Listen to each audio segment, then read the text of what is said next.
And so when I say Chinese, I want you to scream out the nation that's associated with this. For example, if I say Chinese, you're going to say what? China. All right, let's say it with authority. When I say Chinese, you say what? China. All right, that's just a test right there. So here we go. Chinese. China. Russian. Russia. Italian. Italy. German. Germany. Swedish. Sweden. Korean. Korea. Egyptian. Egypt. Nigerian. Nigeria. Black. Exactly. Nothing. Tell him, Pastor. Tell him, Pastor. Black, nothing. I hope you were able to successfully identify the issue. The lion won't sleep tonight, 'cause we woke now, and we woke now. I said the lion won't sleep tonight, 'cause we woke now, and we woke now. They want us to sell our souls to barter profit, like God's property. It's hard to market, so we steady to aim, keep your eyes on target. 'Cause when you got to drive, yeah, they'd rather you park it. But I don't valet, you ain't getting these keys. I'm keeping closed hands, I'm on bended knee. I'm just a reflection, dealing with 8 sections. Art mixed with life, you can feel the convection. Your lion won't sleep tonight, 'cause we woke now, and we woke now. I said the lion won't sleep tonight, 'cause we woke now, and we woke now. I said the They don't pay rent. Then the city doesn't have money. It's a chain of events that's so bad.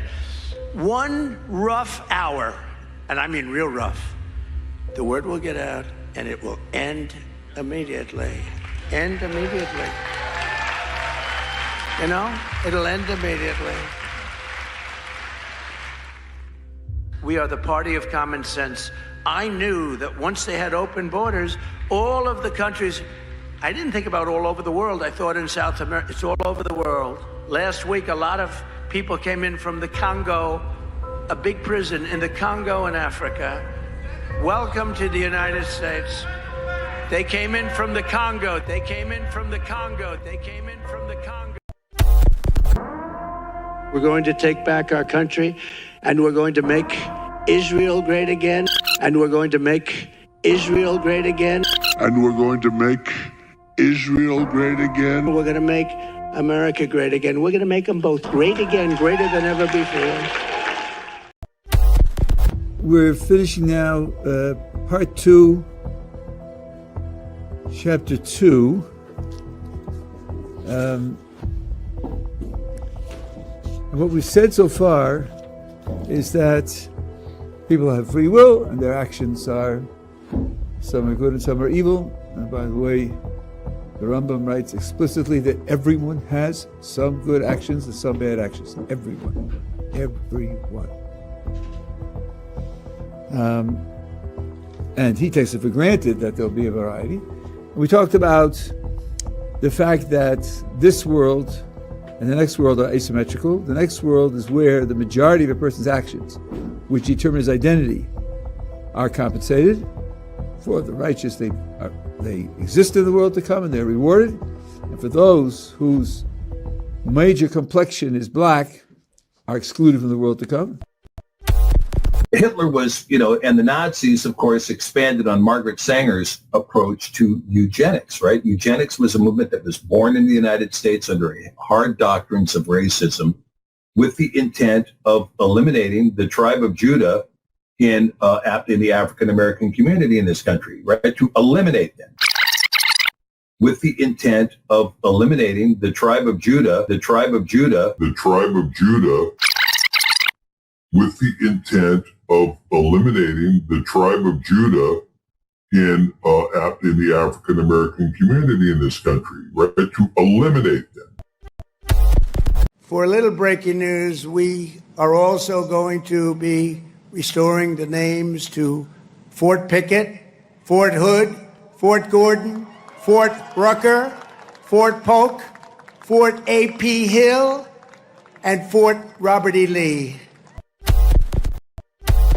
Now, this may come as a surprise to you, but as many as 10,000 Jews served in the Confederate Army, and they served bravely.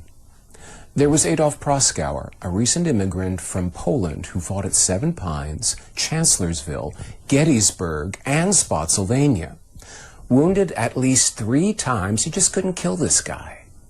Then there was Louis Leon, also a recent immigrant, this time from Germany, who was one of the few survivors from his brigade who fought at Gettysburg. Now, he was real hardcore, and 50 years after the battle, he had this to say in his memoirs: "I still say our cause was just, nor do I regret one thing that I have done to cripple the North." But there's one Confederate who in some ways topped them all. Judah Benjamin was born in the West Indies, grew up in South Carolina, and made his way to New Orleans, where he also made his fortune as an innovative sugarcane plantation owner with 140 slaves. And you know what else, Jim? I just want to say this to our Christian friends, you know, just to call it as it is and say it straight out, you know, you guys are worshiping one Jew. That's a mistake. You should be worshiping every single one of us, because we all die for your sins every single day. And that's exactly what's going on here. Yeah. We're all God's firstborn, and we're dying for your sins right now because the Jewish people in the land of Israel are the bulwark against the orcs. Okay? The orcs are coming not to a theater near you, but to your home. When Jefferson Davis became the Confederacy's president, he made Judah Benjamin his Attorney General in 1861, then Secretary of War in 1862, and finally Secretary of State. Now, along the way, Judah appeared on the Confederacy's $2 bill. As Secretary of State, Judah Benjamin led the effort to tempt Britain and France into recognizing the Confederacy. But when the Union gained the upper hand in the Civil War, Lord Palmerston and Napoleon III chose not to take the bait, in part because neither really could stomach recognizing a slave-holding nation.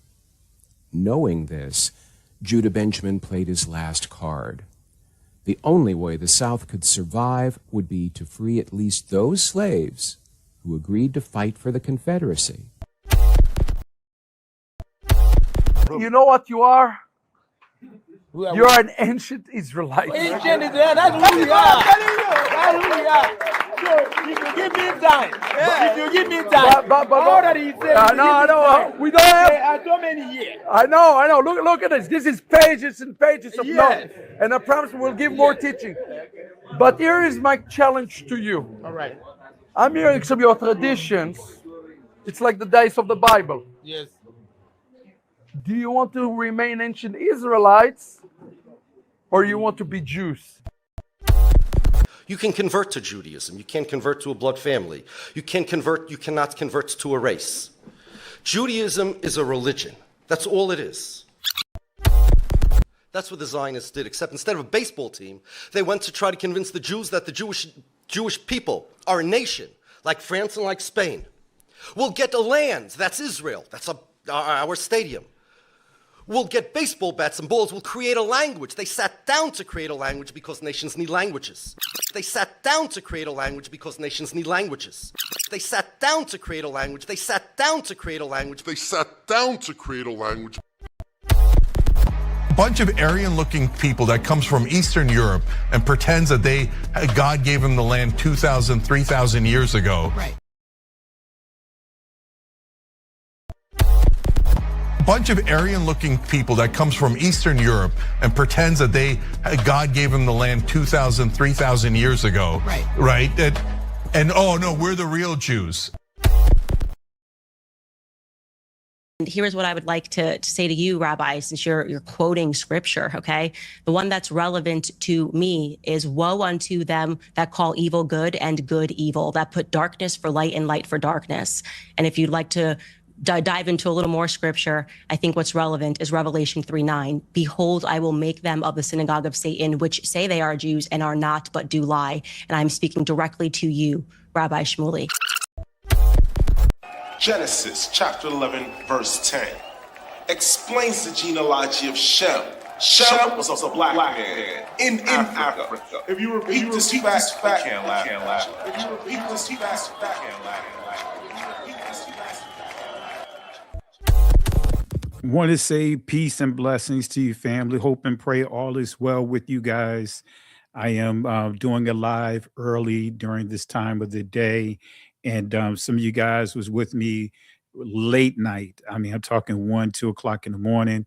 We had a great number of you guys that just supported us, and it was an untimely, unscheduled live. So I really appreciate you guys, and you guys also know that the powers that be did everything they could to try to sabotage the lesson, right? By kicking me out of StreamYard, YouTube, and all that other stuff, was doing all kinds of quirky, sudden things, all right? And also, I had to put the video into unlisted because of some other things that YouTube attempted to do on the video. So I decided to put it in unlisted, and I'm going to do the video, do the lesson again, right? And I again, you know, this is the stuff that, you know, the powers that be, and when I say the powers that be that run these social media streets, you know, they don't want us to teach certain things, because if we teach certain things, it's going to expose certain groups that have been able to remain hidden, especially the 1948ers. The 1948ers, they were able to play every side. Now the 1948ers have made it so that way they infiltrated the local government, right? Not the local, just the local government, but the federal government, infiltrated Congress to now, right? Anti-Semitism is defined as like one of the tropes. If you say that the 1948ers control Hollywood, control the media, well, look at what's happening right now. Look at what's happening right now. Who's owning all of these different media outlets now? And they're bold with it now. So they set themselves up to be the victim and the perpetrator all at the same time. So you can see them purchasing and buying up all these platforms like Paramount, CBS, being purchased from that community, but you can't acknowledge that. TikTok, all of that was purchased through that community. And you have Netanyahu bragging about it.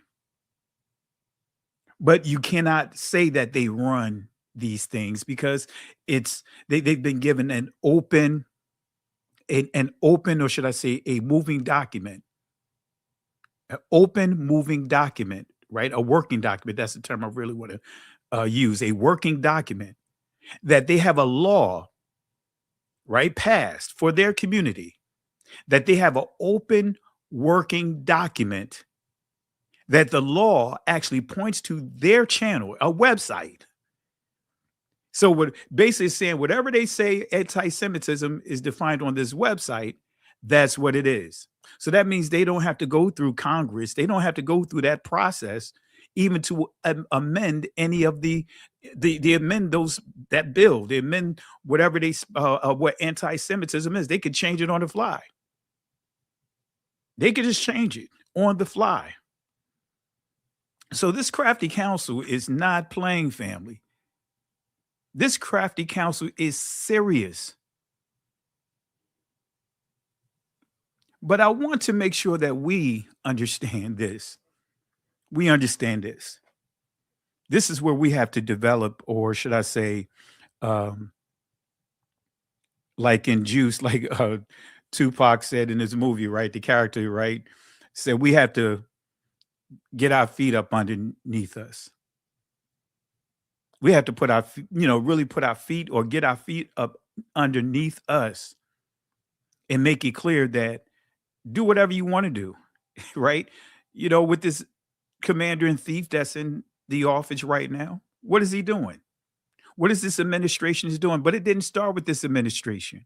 They are doing everything they can to erase, remove what they feel or deem to be,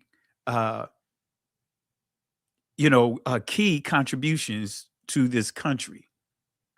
They even trying to rewrite slavery as if we were just voluntarily, immigrants who volunteered to come over to this country, to this territory.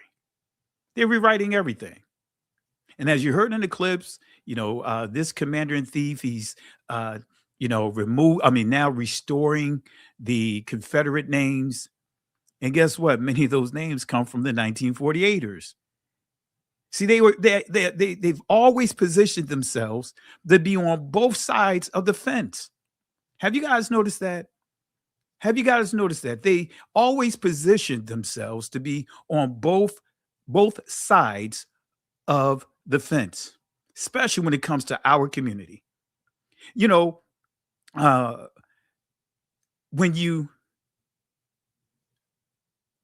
me see here. I see comment.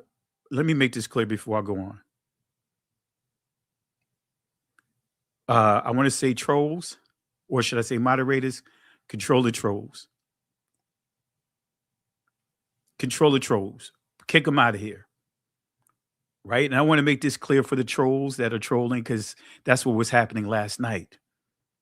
I don't support Donald Trump. I don't support the Democrats. I don't support the Republicans. I support none of those guys. Let me say that again. I don't support Donald Trump. I don't support the Republicans. I'm not classified as an independent. I don't support none of that, because an independent is nothing more, is a term that they can use to be a crypto Republican, a crypto Democrat, a crypto racist. I'm not part of none of that. So let me make sure that we understand that for the trolls that are jumping on here, because a lot of the trolls are from our community family, contrary to what many of you guys may think and understand. So let me make that clear. See, that crafty counsel, right, has done a number, and I'm going to copy those passages over here so you guys can understand. See, they're trying. When I say the system is trying its hardest to try to figure out what can we do to really offset them, trigger them into certain responses and to behave a certain way. Because, at one time we would behave a certain way. We'll march, we do all these different things. But something happened during this last election cycle when you had the Spanish community, the Puerto Rican community, and many of those other communities coming out and say, we all vote for Donald Trump. We all vote for Donald Trump. And what happened? What happened? What happened? What happened when that our faces was placed on the forefront, the image that they wanted to see, to argue against, to fight against, of DEI. And family, I didn't start hearing about DEI until a little more than a year ago. What about you guys? What about you guys?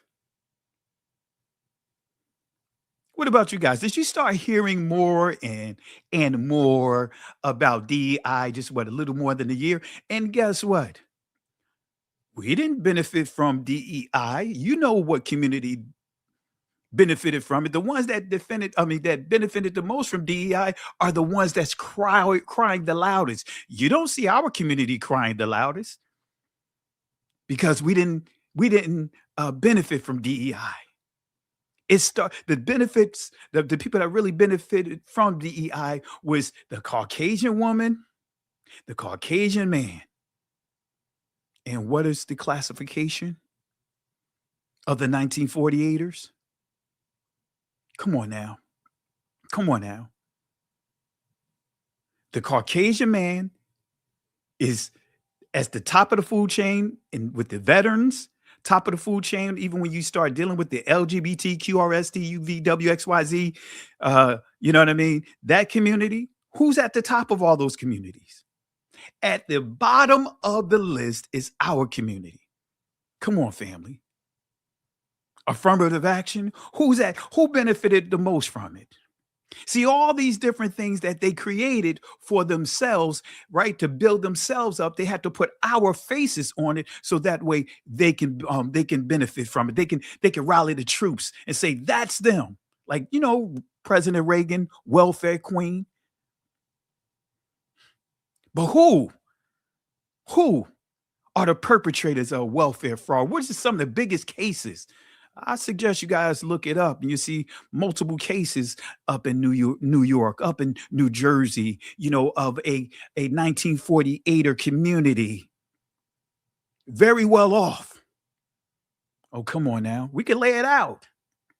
Even with this whole SNAP thing, they had to stoop so low to start making AI videos, pretending that it's our people at the forefront of complaining about SNAP, when it's actually most of the beneficiaries, the top people that are benefiting from SNAP is what? Is who? The Caucasian community, the very people that have oppressed us. But now we have an epiphany.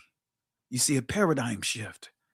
Now, once the marches began to happen, when the very ones that was pointing the fingers at us, now all of a sudden, they're like, where are the Negroes? Where are the blacks? We like, hey, we've been there and done that. We used to having broken promises. We used to the parties, both parties, making up all kinds of lies, coming to our community, saying what they're going to do for our community, only lie. Malcolm X spoke on it best, breaking out the differences between the 1948ers that's on the side of the Democrats and the 1948ers that's on the side of the Republicans, but they have the same agenda. Come on, family. Come on, family. Come on, family. Come on, family. See, we learned, it looks like we learned a lesson. And it's going to tie into what I want to cover today. Deuteronomy 28:68 in its proper clarity, in its proper context. And it's going to tie into Ezekiel chapter 38. We are cut off. We are lost. We are cut off from our parts. In other words, we cannot trust no one. Hallelujah. Come on, family. Come on, family. Come on, family. Who benefits from these programs? But guess what, family? I want to make it clear, and we all should be singing this song. I'm not crying about if you want to, change the rules and regulations of these federal parks, trying to restrict or whatever you're trying to do to undermine Juneteenth and Martin Luther King Jr. Go for it. Do it. I'm not moved by it. I never celebrated Juneteenth. And I stopped a long time ago being concerned about Martin Luther King Jr. birthday. Why? Because those are man-made. I'm focused on the feast days. I'm focused on the Shabbat. I'm focused on the true law, statutes, and commandments. I don't care about those things. What I do care about, don't, like my grandmother would say, don't feel like you're doing us a favor because you gave us a holiday to take a day off. And most of our people can't even take the day off because of the type of jobs that they have. But guess what? What about the reparations? That's our concern is. We want reparations. Give us our reparations. Give us what's due. Because we're owed reparations, but you had the 1948ers position themselves to where they're getting reparations from a country that didn't even enslave them, that they helped contribute to enslaving our people. Come on, family, you can't make this up. They put themselves at the forefront of everything, including the civil rights. Right? When you start reading the civil rights laws, you'll see that they are positioned themselves to be in front of everything. So come on, family. Come on, family. Oh, we're gonna get into it. Let me go ahead and stretch this out here. And I see my brother Berean Scholar inside the chat. I'll drop the link once we get launched here, and you could jump on anytime. Hallelujah. Family, we need to start saying this as a community. Remove it all. But we will not bow down. If you want to rewrite history, do it. Go for it. One thing I will say, empires have an expiration date. Oh, we're going to see starting with this individual here who's doing everything that he can to undermine our community. See, it's all about our community. Let me just play this quick clip, just so that way you guys can understand just how much venom this individual and others, not just this individual, he's more now become the face. But these 1948ers, these politicians, they have so much venom for our community. Listen to the venom that he was expressing back in like 1992, 1993. Actually, yeah, around that timeline, when dealing with the Central Park 5, which it was really 6. And I got, remember, I got harassed. I got profiled based upon the things that he had put out. I had guns put to my head, dealing with police officers and part of that racial profiling thing, in front of my grandmother. Come on, family. Let me allow you guys to go back in time real quick. It's an 8-second clip and listen to the venom that he spewed. Here it is. Of course I hate these people. And let's all hate because maybe hate is what we're going to get something done. He said, I hate these people. He's not just referring to the Central Park 5, who was proven to be innocent, that he doubled down on his comments towards them. He hate our community. He hate us. Like in 5 Heartbeats, you hate us because you ain't us. You hate me because you ain't me.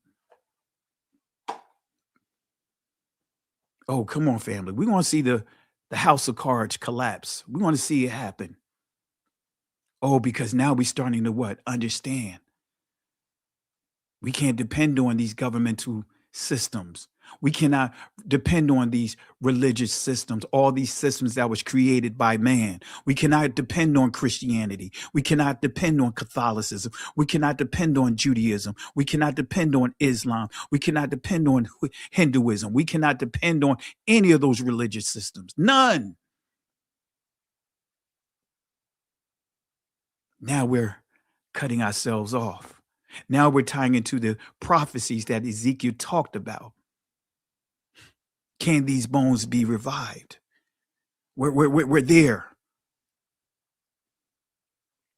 Remove it all.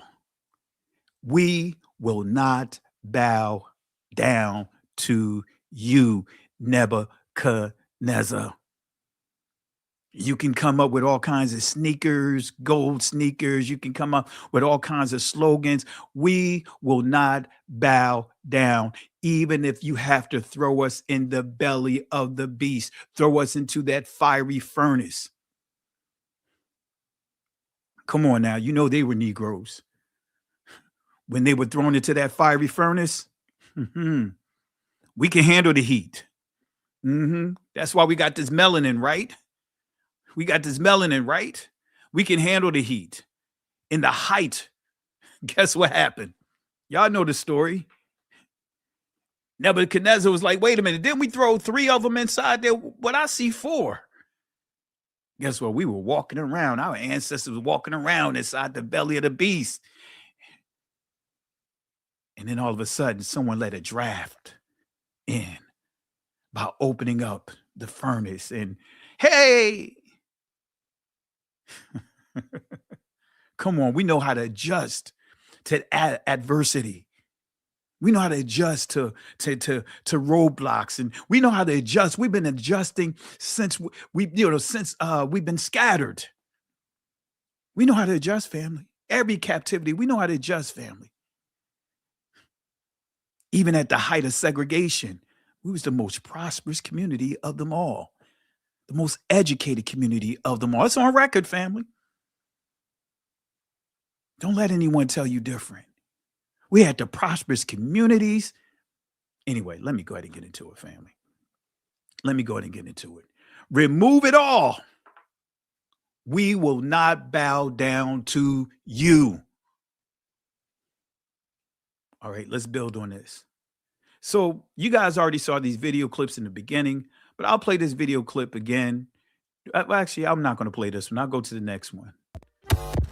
For a little breaking news. Matter of fact, let's make sure. Can you guys hear the audio here? Let me make sure. If you guys can hear the audio, type 1. All right. If you can hear the audio, type 1. Let me make sure that we good, that I can see the comment section. All right. All right. If you guys can hear the audio, type 1. All right. Great, great, great. It's finally working. All right. Let's play this again. This is his announcement. The Commander-in-Chief, June 10th, 2025. This is his announcement about restoring the Confederate names. Here it is. For a little breaking news, we are also going to be restoring the names to Fort Pickett, Fort Hood, Fort Gordon, Fort Rucker, Fort Polk, Fort A.P. Hill, and Fort Robert E. Lee. All right, so here's another one. This is the Confederates, you know, the 1948er Confederates. This is them right here. Now, this may come as a surprise to you, but as many as 10,000 Jews served in the Confederate Army, and they served bravely. There was Adolf Proskauer, a recent immigrant from Poland who fought at Seven Pines, Chancellorsville, Gettysburg, and Spotsylvania. Wounded at least 3 times, he just couldn't kill this guy. Then there was Louis Leon, also a recent immigrant, this time from Germany, who was one of the few survivors from his brigade who fought at Gettysburg. Now, he was real hardcore, and 50 years after the battle, he had this to say in his memoirs. "I still say our cause was just, nor do I regret one thing that I have done to cripple the North." But there's one Confederate who in some ways topped them all. Judah Benjamin was born in the West Indies, grew up in South Carolina, and made his way to New Orleans, where he also made his fortune as an innovative sugarcane plantation owner with 140 slaves. All right, so they owned slaves. They owned, as you heard, sugar plantations. They owned slaves. They were part of the Confederate. They were part of the Union. They was on both sides. At least 10,000 in the Confederate. At least 7,000 in the Union. Playing both sides. Come on, family. They learned how to play that game well. They the ones that founded the NAACP. 3 out of the 5 founders were from the 1948ers. Anyway, let's continue.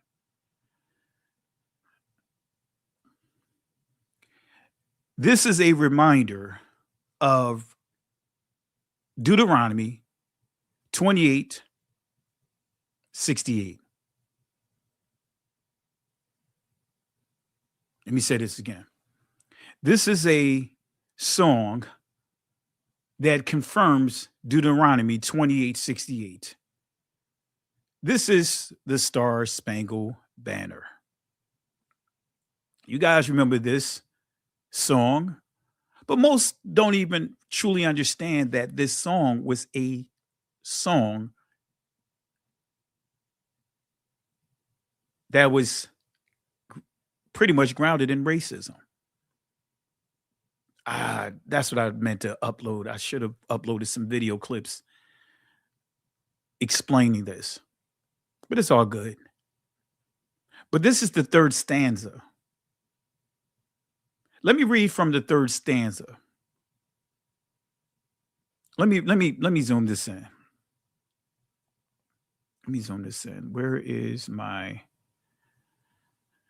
All right, let me zoom this in. If I can. There we go. All right. Their blood has washed out their foul footsteps. Pollution, no refuge could save their hireling and slave from the terror of flight or the gloom of the grave. And the star-spangled banner in triumph do wave. Come on, family. Come on, family. When it says here, no refuge, because when you start understanding, many of our ancestors began to flee. Some fled to Canada, some fled to Spanish Florida. You know, they made it clear no matter what or where we had escaped to, they're going to track us down. There will be no rest for us.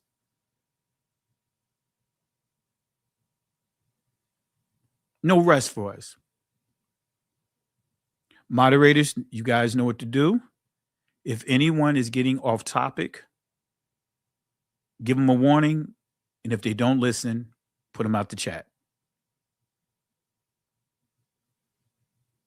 Put them out the chat. This lesson is not about any people, whether they're in this awakening or not, who supports Donald Trump or Joe Biden. It's not about that. So moderators, remove those comments and give them a warning, because I don't want to deal with that divisive rhetoric. What I want to deal with is the issue that we have on hand. All right, family, come on, family. Let's not allow our attention to be taken, right? Hijacked. All right. So again, don't be a distraction or be distracted by distractions. Type in listen with intelligence. And if they continue, moderators, you know what to do. All right. But as you see here, no refuge could save the hireling and slave from the terror of flight or gloom of the grave. Okay. All right. I cannot play this song because I have an old song with this song being sang. It's very old, an old recording. But you guys get the idea. I want you guys to pay attention to what you see here. Right? You see the original badge. You see the badge where the law enforcement's star comes from. Wait a minute, star? Are we dealing with the Star of David, Magen Dawad, or in the Israeli Magen Dawid? What are we dealing with? Are we this Penta? What are we dealing with? That same star that's part of the fraternal order of the police? The same star that's connected to the Eastern Stars, the same star that's connected to the Freemasons.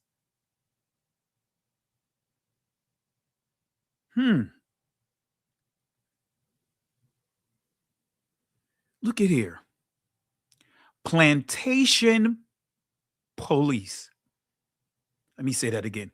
Plantation police. 1858. Runaway Slave Patrol, 1858, South Carolina. Come on, family. You see the fingerprints all over this, and these ridges here look like fingerprints, right? Fingerprints all over this. But let's continue. Look at this song here. Look at the song here. Look at the song here. It says, run. Strong's G 3526. Niger. Niger. Strong's G 3526. Niger. Run. On some, some tell me that a Strong's G 3526. Niger. won't steal, but I've seen a Strong's G 3526. Niger. in my cornfield. Oh, run. Strong's G 3526. Niger. Run, for the patrol will catch you. Oh, run. Strong's G 3526. Niger. Run, for 'tis almost day. And that is the sheet music. And I should have brought the book in here. I'm going to make reference to the book. It's a great book dealing with slave patrols. And this song, this is inside the book. There's some other great information inside it. I'll make reference to the book and I'll drop the information inside the chat for you guys to read. This is the blueprints. This is where we see our law enforcement system stems from this right here. All the behaviors that you see today extends from here. This gives you the answer to why we see what we see. Why do we see why do they do what they do? You know, profiling was already in place. Come on, family. Come on, family. Let's continue. Let's continue.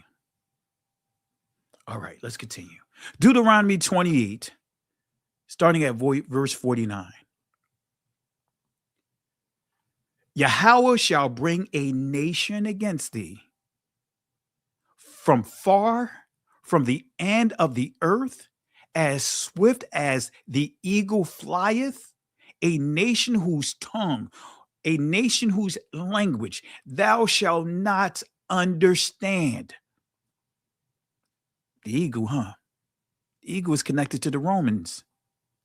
You'll see some other cultures that deals with the eagle or some sort of bird, whether it's the falcon. You'll see this with the Egyptians. You'll see this with the Babylonians. But guess what? You also see this with the Romans. You'll see it with the United States, the eagle's wings. But you also see it with Great Britain. The lion with eagle's wings. Great Britain has that as their symbol. And we see a prophecy on that. Now, I'm not getting into the eschatology, family.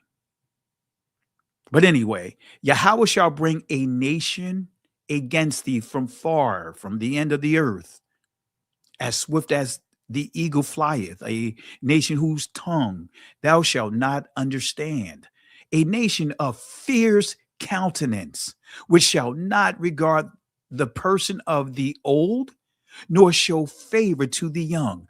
Are we not dealing with this as a community? Have we always dealt with this as a community, starting with this country and other places around the world that we are scattered to? Who's getting murdered on these streets by law enforcement? Who are we starting to see now? More and more we see these lynchings taking place. Who? Whether it's young, whether they're old, guess what? They have no respect for our young people. They have no respect for the elders among our community. They have no respect for us as a people at all. Deuteronomy 28, 49, 50. Now, this is some additional transliterations of the same text. This is coming from the Tanakh. It says, Yahweh will bring a nation against you from afar, from the end of the earth, that will swoop down like the eagle, a nation whose language you don't or you do not understand.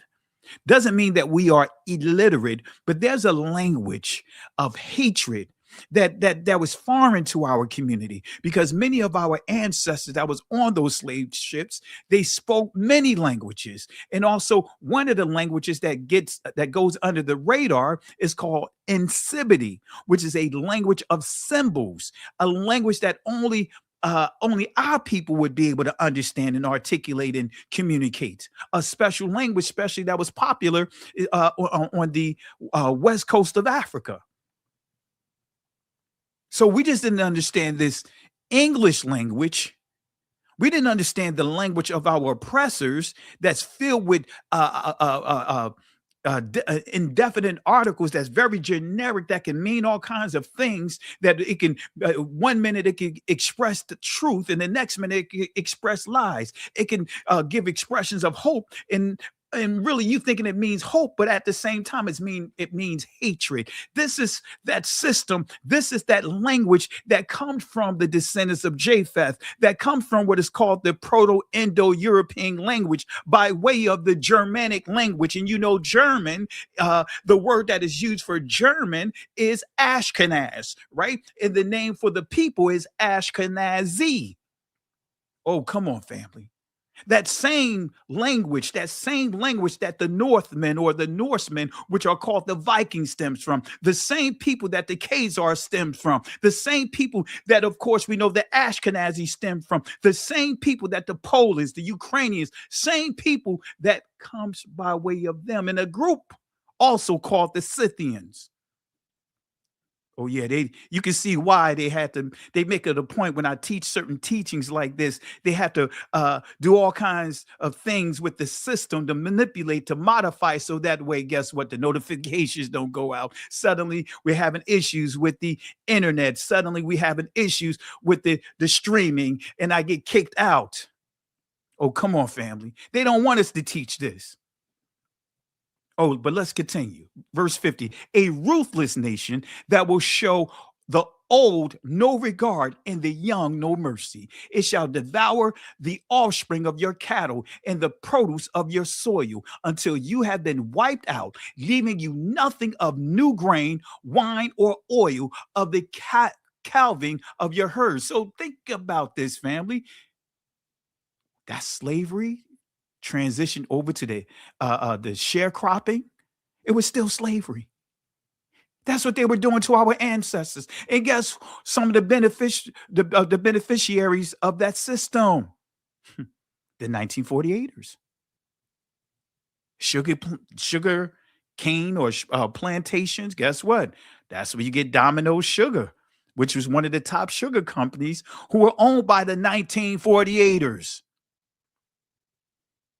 Oh, come on, family. Revelation chapter 17, verse 14 through 16.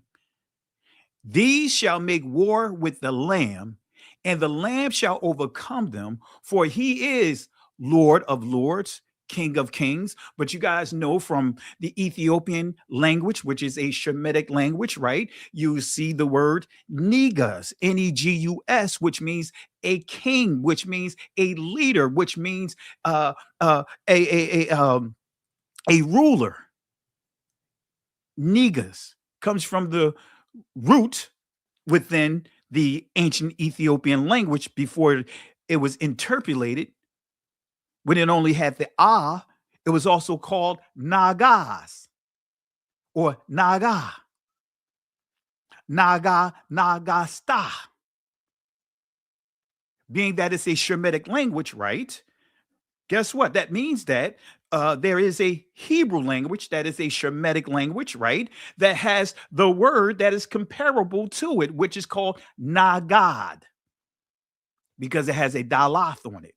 Nagad at the end, or Naga. Doesn't it sound the same? And it means captain. It means king. It means leader. It means governor. Oh, come on, family. Come on, family. We just cracking the code, family. As I stated, Nicodemus. NIC, right? NIC, Nicholas or Nick, they come from Nig and Nagad or Nigas, or matter of fact, let me just play it this way, because, you know, this is how they try to flag you when you start going into words like this, because they corrupted words that was positive words within our community, and they added colloquialism to it. So that way now it becomes a slang, as Deuteronomy 28 talks about. This is the Greek Strong's input. You can look it up and you can play it as well. This is the audio input of it. Here we go. Strong's G 3526. Niger. Strong's G 3526. Look it up. Vet the information. Look it up, family. So, again, they shall make war with the land. But let's see what it says. It says, and they that are with him are called and chosen and faithful. But who are the called? Who are the chosen? Who are the faithful? We are in the Feast of Dedications, right? We're going into celebrating the Feast of Dedications. And when you understand Second Chronicles chapter 7, verse 14, if my people that are called by my name shall humble themselves, seek my face, and turn from their wicked ways, then I will hear from heaven and heal their land. Guess what? You see how this connects to that. This has nothing to do with a church, a 4th century construct. This has nothing to do with the Romans, the Greeks who hijacked an identity that never belonged to them. Who are the chosen? Deuteronomy chapter 7 makes it clear who the chosen are, especially when you get down to verse 6. You also see it in Exodus. You also see Peter even writes about it, of being a peculiar people. All right, let's see the key to this prophecy. And he saith unto me, the waters which thou sawest. So this vision that this prophet saw, he saw water. He saw this, he saw the 7 hills. We taught on this, right? A week ago. So he's saying the waters that you see where the horse sitteth are peoples, multitudes, nations, and tongues. This is tying into the transatlantic world war that we've been dumbed down to say slave trade, when it's on record to being a world war. This is telling us how, starting with this great whore, the Roman Catholic Church, along with the Christian Church, they were buddy. Guess what? The Christian Church comes out of the Roman Catholic Church. Judaism, the Islam, all of these 8 so-called Abrahamic faiths. Guess what? They are what? Part of the great whore, right? And the waters that the prophet saw that was surrounding these hills said are peoples. In other words, this is telling us about the transatlantic world war, which is connected to the Great Tribulation. Oh, I know it's going to mess up some people's eschatology, because they don't want to they don't want to let go of what Massa has taught us about prophecy, to make sure that we keep them on both sides of the Jordan, just like the 1948ers. So many will say, oh no, we getting ready to go to the Great Tribulation. Then what do you call 100+ million that was murdered, that was kidnapped, that was enslaved? What do you call that? A blip? You going end games on us, the blip? You going Marvel end games, going Thanos, right? You going the blip? Oh, that's just a blip? And then you add to 10 million, or actually 10 on the low end, 10 million, but on more of an accurate number, 15 to 20 million that King Leopold murdered. What are those? Oh, that's just a blip all during this time frame? No, these are Israelites right here. This is dealing with the scattering of our people, how all of these religious systems, not just the religious system, but also the politics, right? We saw the eagle. That's the system of Rome. Anyway, man.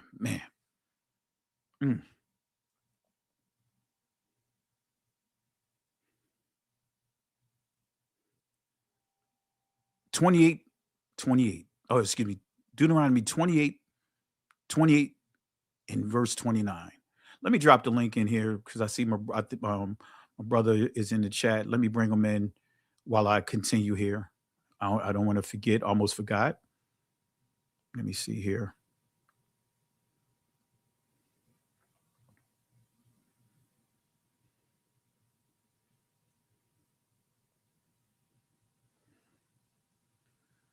All right.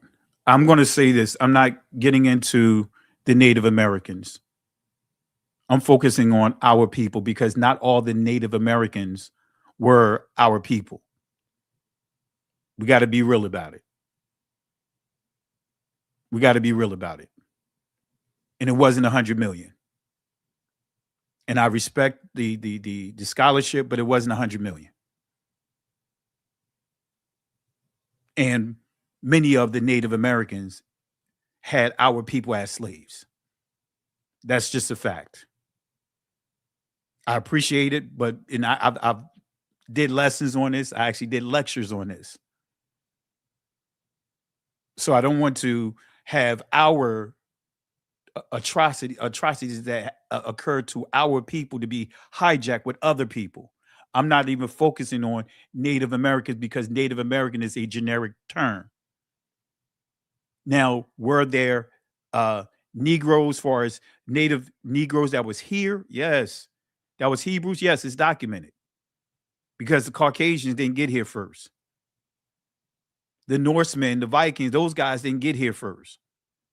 But I want to make it clear, when we say Native American, that's not synonymous to our people. And I want to make sure you guys are clear on that. And this is not trying to throw shade at anyone, but truth is the truth.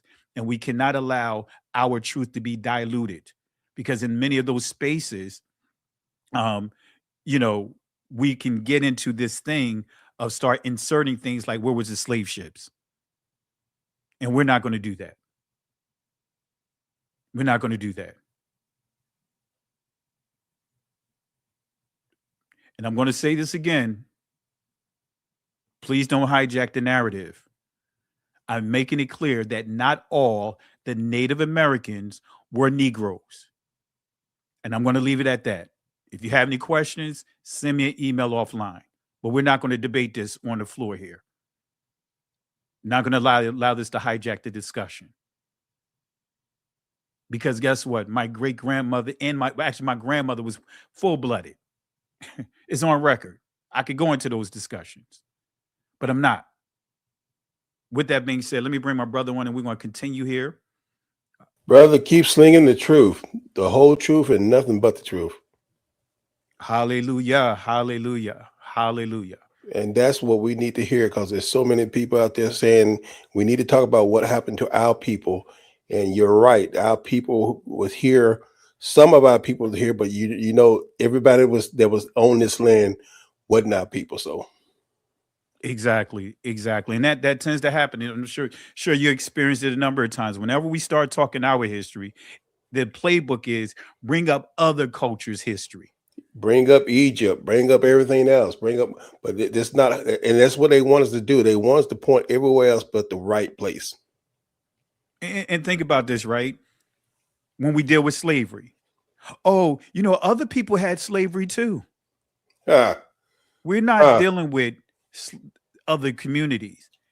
It's academically noted that no other community dealt with the racism that our people dealt with the atrocities that our people dealt with.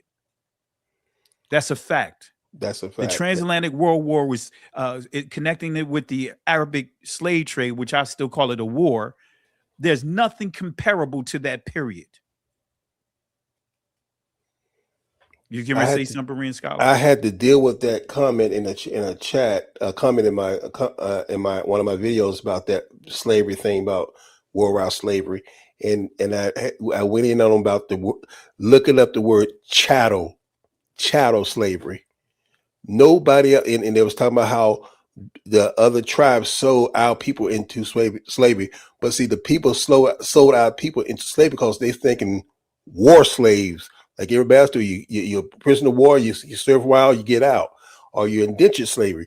You're in debt, you serve, you own your freedom. No, the people who brought us here had a whole different mindset. They started something that's never been seen before on this planet. And that word chattel comes from the word cattle. Yes. And they treated us like animals.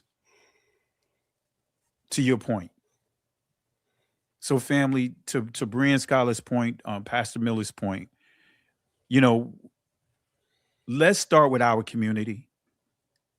Now, I'm not saying some of you guys may not be, you know, like myself. I do have Native American in my family, but even my Native American family points to Africa. That's right. Looking like you and I. All right. But anyway, let's go ahead and keep this momentum going. But I just thought I'd share that. And you know, I just want to make sure that we understand. And Sakul, I appreciate it. No offense. You know, I just want to just lay that down. And if I misunderstood you, my apologies. But it's no, you know, I just like to put that out there because people would take your comments and run with other narratives to kind of water down or dumb down our history. So it's not towards you. I just have to put certain statements out there so when people watch this over, they understand that we have a history. We have a history, and there's things that have happened to our people. And yes, many of our ancestors were here, right, in certain areas of this land prior to the Europeans getting here. But anyway, appreciate you. So let's get back into it. Deuteronomy 28. Starting at verse 28, Yahweh shall smite thee with madness. Let me say that again. Yahweh will smite thee with madness and blindness and astonishment of heart. Verse 29. Now let me move my mouse over to here. And thou shalt grope at noonday as the blind gropeth in darkness, and thou shalt not prosper in thy ways, and thou shalt be only oppressed and spoiled evermore, and no man shall save thee. Come on, family. We got the history to prove this. How many times have you seen our inventions stolen?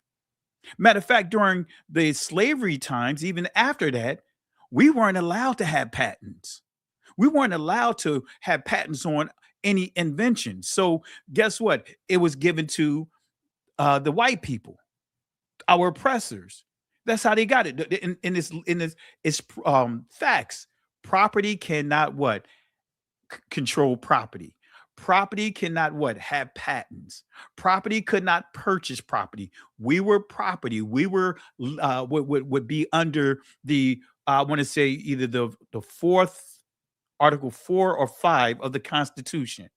So when you look at the southern states, the Democrats, right, that own slaves, Article 4 or 5, it guaranteed that they would get reparations when slavery ended.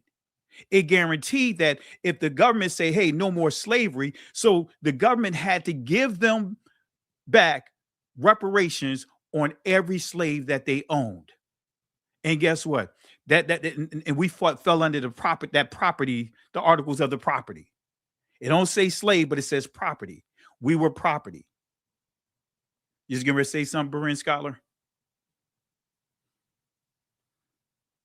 No, sir. I'm just shaking my head. I'm agreeing with you. That's all. So that's exactly what we were. And family, and I've been teaching this for years. I got old lessons on this when I was really breaking this down from the Constitution perspective. Because see, I was in the military, and as a military soldier, you had to understand the Constitution because you had to defend the Constitution. So I'm not saying that I'm a constitutional lawyer, but I'm a student of the Constitution. All right, but it says, thou shalt group at the noonday as the blind groupeth in the darkness, and thou shalt not prosper in thy ways, and thou shalt be only oppressed and spoiled evermore, and no man shall save thee. This is dealing with redemption. Quana, no man shall redeem us. So how many times have we been hijacked? Berean Scholar and I was talking earlier. How many times you've been at the office and the other people that's not like us want to manage you, have this knack, have this impulse, while they taking cigarette breaks. They making up breaks. Every time you turn around, they going on a cigarette break. They doing all kinds of walking around the buildings and all of this. Spending most of their time out. But as soon as you decide that you know what, I'm gonna get up from my desk. I've been sitting in my desk. Let me run to the Come on. restroom. All of a sudden, they want to float over to your area. They want to float over to some of the powers that be and say, "Hey, have you seen such and such? You know, I haven't seen. I was trying to catch up with them, but you know, I didn't see them at their desk. Didn't send you an email or nothing like that. But just so happened, they try to plant seeds as if you're never around. You're not available. Have you guys dealt with that before? I'm guilty. Amen. It's always us that have to deal with that. You don't see us doing that. Hey, I didn't see Deb. Hey, Daryl, did you see Deb? I mean, I was trying to catch up with her, but it just seemed like it's hard to catch up with her. We don't do that. It's them. Hey, I saw you getting ready to go into the building. Do you live here? Yeah. Wait a minute. Who are you? Come You on. don't live here. And you asking me, do I live here? Hey, I see you driving a nice car. How did you get it? I've had people that I had to take to HR, looked up and found out where I live at, the type of house I live in, and started sharing it among themselves, trying to question, why do I, what type of money is he making to be able to afford the house that he live in? All because of what? Me making smart decisions. Exactly. And most of them was making more than me. Come on, family. Anyone but the Negroes. Anyone can say that they're Israel, but not the Negroes. Chinese people can say it, but not the Negroes. Come on, family. I call them Karens, but we also call them Petty Bettys. And it's been a history of that. That's right. It's a history of that. And we're gonna share a source here where that comes from. Where that comes from. Going back to the slave patrols. But let me highlight something real quick. Cognitive dissonance, right? Simply put, contradictory behavior. As you see here, behaviors are contradictory. That's basically what cognitive dissonance is. We're behaving in a way that's completely off. That's not the norm. We don't even protect our communities like other communities protect their communities. Why? Because of how religion eroded that unity, the proper understanding of unity to us. We allowed the same person that enslaved us create an image of a Messiah that's not even biblically sound, but looks like them. And now programmed us to protect that image. Sound like the Maccabees, right? First Maccabees chapter 1. How they put images of themselves. Dealing with the Greeks, putting images of themselves. So now we got this image in our head and we don't know how to let it go. That's contradictory behavior. We know that Israel is in Africa, but yet you want to tell us that a Caucasian man that can't even handle the heat, because I got other sources that I just don't share, but it's scientifically proven during that time they could not handle living near the equator because of the heat. The sun. That's why the highest levels of skin cancer comes from the 1948ers. And the only reason why it started dropping is because they covered up more. But it's still high, very high. Come on, family. Any comments on Berean Scholar? You tell, because you're right, they're covering up more and they're not reporting some of it, but they're in a place they don't belong. Exactly.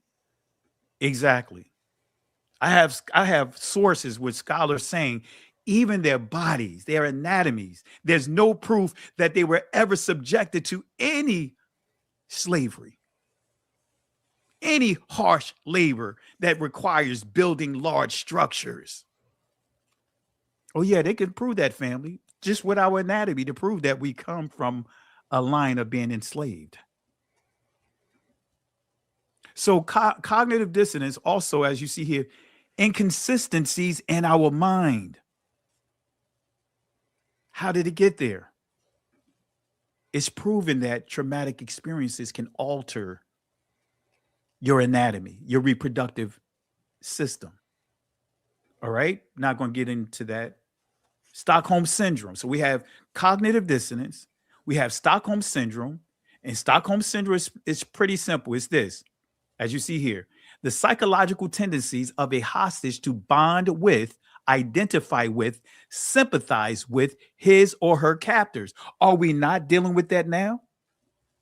When we start dealing with hate, oh, you know, we're not supposed to hate our enemies, but it's always thrown at us from the people that hate us. The very people that have benefited off enslaving us, their own religious system, the resources, the revenue that they generated comes off of our people that they declare war on. Now you're trying to tell us that the scripture tells us we're supposed to love the very people that have raped our daughters, that have raped our sons, that have raped our mothers, raped our fathers, that having mothers lay down with their sons. It's documented when you start understanding the breeding of the slave. They had sons sleeping with mothers.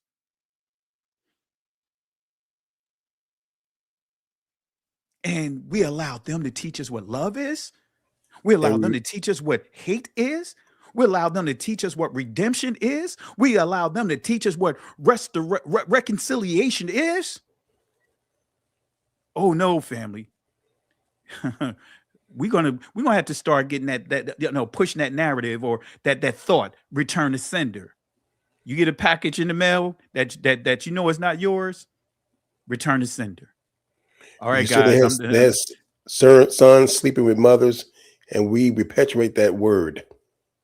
Exactly. Y'all know what that word is? Yeah, we don't have to say it. You know what I'm talking about. Exactly. Come on, family. Stockholm syndrome. To make it so that way in sports, and I know you can refer to you can understand this analogy because you played football, you played sports. Self-check. Mm-hmm. Cognitive dissonance, contradictory behavior, or should I say, behavior, inconsistent thinking, plus Stockholm syndrome, which now creates this bond between the perpetrator and the victim. Now you demonize the victim and you victimize the perpetrator. So now you have the victim protecting the perpetrator. So we call that self-check in sports, right? Like, you know what? Hey, you know what? I know, yeah, they could dribble, but they can't shoot. Have you been there before? Oh yeah. Hey, let him go. You can leave him open. He gonna miss it. See what I told you? Oh, you don't worry about it. He gonna drop the ball. In sports, we call that self-check. And many communities look at us as being self-checked because they put certain triggers there to make sure that when things begin to happen, we get pulled right back in. So, do religions promote these behaviors? Absolutely. I'm not going to go into the details of this. This is an example that I give of a guy by the name of Jacob Blake. Got shot 7 times by the police officers. And while he's still laid up in the hospital, within 24 hours, his mother comes out and say, I already forgive the perpetrators. What? Y'all saw the situation of the police officer that down in Texas went into an apartment of one of our brothers.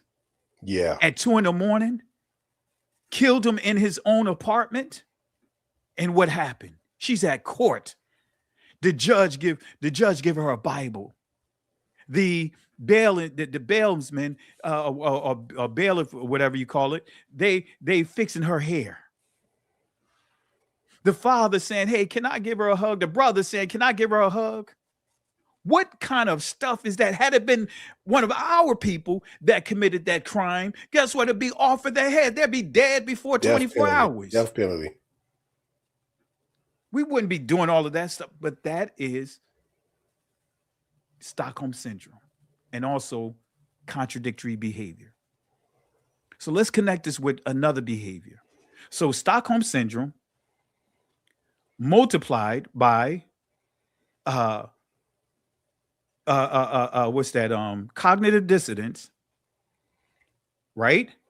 And we divide it by or multiply it by herd behavior, herd mentality. And I'm not going to read all of this, but just show you what herd behavior pretty much stems from. Let me see here. I'll just read this first part. Herd behavior refers to the behavior of groups of individuals who act together without any planning or informed direction. Individuals often follow the group and try to fall in line with the opinion and behavior of the crowd. This human behavior leads them to this human behavior leads to them being compared to the herd behavior of animals. Herd behavior is also is called herd mentality. Let me read it again. Herd behavior, also called as herd mentality or herd instinct, is a widespread tendency of people to do or behave as the crowd do. Now, let me point one key point here, right? This is the key to it. When individuals, as it says here, what is the cause of herd behavior? Individuals become part of a group and resort to herd behavior when they feel they cannot voice their opinions alone. That sound like the Democrats, right? That sound like the Republicans. Constantly what? Hurting our people. And many of our people are scared to voice their own independent, or should I say, I don't even like to use that term, voice our thoughts about everything that's what? Outside of that, because of being in fear of our own people cutting them down. Go, Berean Scholar. Yo, keep going, brother. Keep going. So it says here, individuals become part of a group and resort to herd behavior when they cannot voice their opinions alone. Family, this is why Berean Scholar, myself, and some within this awakening, we don't care about the crowd. We can articulate ourselves without being part of the crowd. You don't have to hear any one of us saying, well, Pastor such and such said, or this person said. No, we can give our independent thoughts. We're not bullied. We're not pressured to try to be like everyone else. Not saying that we're purposely going against the grain, but guess what? When you start understanding deception, they left no rock unturned. This deception is everywhere. You have to question everything. So I'm not just going to be accepting anything without vetting the information. Amen. All right. So another point here. Look at this here. By nature, man finds it easy to conform rather than being labeled as a dissenter. Come on now. How many names have I been called? Because I don't want to be like everyone else from within the church and what in this awakening. Because as you see here, by nature, man finds it easy to confirm rather than being labeled as a dissenter. You could call me whatever you want to call me. As long as you don't call, like, what's the old school? Call me anything what you want to call me, as long as you don't call me Susan. You guys witnessed it because I'm not embracing what everyone else want to roll with, because I study and I know a lot of this stuff that many are teaching is inaccurate, and I'm not ashamed to voice my opinion. I'm not ashamed to give the facts. We're not ashamed to give the facts. I'm not going to just say it to my limited to myself, but Berean Scholar is not scared to share the facts and stand on it. Hey, whatever you got, if that's how you feel, that's how you feel. But I am going to stand still right here. I'm not moving. All right. Let me see here. Look at this. When the herd behavior is spurred by emotions, it can lead to hysterical behaviors as seen in mob violence or violent group demonstrations. And before I continue, Berean Scholar, because I know that's your area, you deal with a lot of counseling and social, that's the socialism type, arena. Any additional things you want to share? Because I know you dealt with counseling, dealing with adults, dealing with youth. Anything you want to add to that? There was a little exercise we did in psych class where they would flash, they would play a sound, and it would flash up on the screen when they play a sound, and you hear what you see on the screen. But they changed the word. They play the same sound, and you hear a different sound. just because that's a suggested and it is something that calls your behavior. Magician calls that forcing your hand, and what they do is those things can make you conditioned to say, "Hey, it's right," because everybody else is doing it. Or the one I think I did a clip the other week where a woman came into a waiting room, and every time the bell rang, the person stood up, and she was conditioned to do it because everybody was doing it. She didn't know why they did it, but everybody did it, and that's what we do. Our whole lives have been we do a lot of things. We buck and shuck in church because that's how we saw it. Well, that's Sigmund Freud with the dog, right? Yes. Every time that bell rang, that dog got conditioned to eat, to do certain things when they hear that bell. And how we, with us, how have we been conditioned? What are some of the things that they put in place, to trigger us, to trigger certain behaviors? And very few people stop and say, okay, why are we doing this? Is this something that's written in the scriptures, or is this something that's real? And I was guilty of that. I didn't stop. Myself, but that's what we have to do. And family, there is a video. I can't post it because I'll get flagged. Yeah. But it's a video of a magician, right? Pretending that he made someone invisible. Now, everyone is in on a joke, but the person sitting in the chair. So he put a cloth over him and then pulled it out and said, basically convinced he was invisible. And the people were pretending that they didn't see him. So he's walking around thinking that no one can see him within the crowd, thinking that he's actually invisible. This is what happens, and this is what Berean Scholar is pointing to. We can be conditioned because we see the majority behaving a certain way. Oh, so it has to be right. We see that happening right now. And I don't know if you've done this before. I know we did this little thing in school where we was told to go to we go to the cafeteria, and it's usually crowded with a lot of people. Start looking up at the ceiling and act like you see it. So don't say no, just look and watch how many people start looking too. Now, we didn't do that when we did the word test and also the running test. Oh, like, okay, if you're standing there in the hallway, just take off running when you get near a crowd and see what happens. And guess what happened? When you take off running, everybody else start running. Don't even know what they're running for. They drop it and running. They ask questions later. I remember I was on one of my classes was on the 5th floor, and I did that experiment. I took off running down the steps, 5 flights of steps and stairs and everything, running out to the back of the school. And most of the people followed me all the way back. And all of a sudden, hey man, what was going on? Why are we running? It's like, I don't know. I'm just running downstairs. I just want to get outside and give me some air. And it'll work every time because that's how we're conditioned. Family, that's what it is. Now, family, I want to point out a thing here. 2 Kings chapter 3, verse 7 through 10. I'm going to read this scripture because we've been hacked to not understand how to unify. And this passage is what I use as a big example here. You guys heard me teach this here. It's the 3 kings going into battle. And he went and sent to Jehoshaphat, the king of Judah, saying, the king of Moab hath rebelled against me. Wilt thou go with me against Moab to battle? So you have the southern kingdom king making a request to the northern kingdom, right? But it didn't stop there. Look at here. It says, and he said, which way shall we go up? And he answered, the way through the wilderness of Edom.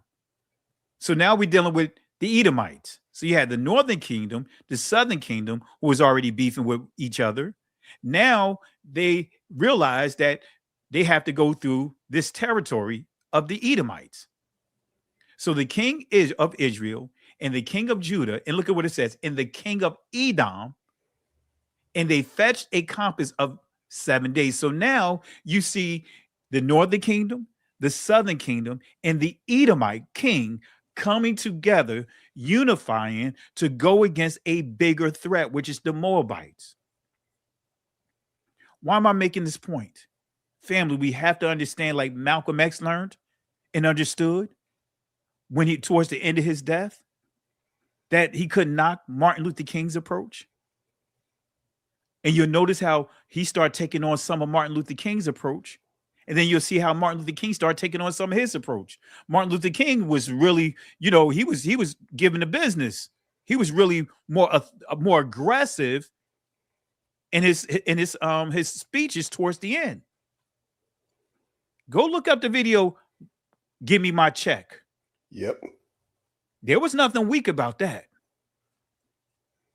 So that's why Hasatan, or the powers that be, the COINTELPRO, the threat was unifying, the unity within our community. I'm here to tell you, just using this as an example, the enemy knows that we have differences, but it don't care.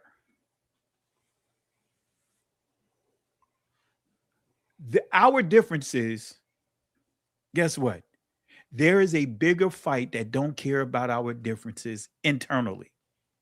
There's a bigger agenda that don't care how we pronounce the Most High's name. And I'm not belittling that. Y'all know I'm big on the truth when it comes to that. But don't care whether or not we wear fringes or not. Don't care whether or not we honor the feast days. This threat, just see us collectively as a threat, whether we are in the this awakening or whether we are inside the church. And that's why they had to put these blockers there. This is why they had to make sure that we're segmented the way that we are. Hey, you know what? Who is my mother? Who is my brother? The scripture that they taught towards us to keep and stay divided. Any comments, Berean scholar? They knew if we unify, because our nature, everybody here who is melanated, you can walk anywhere, you see another melanated person, you're gonna nod your head to, because our nature is community and family. And they knew if we kept with our family, they couldn't break our power.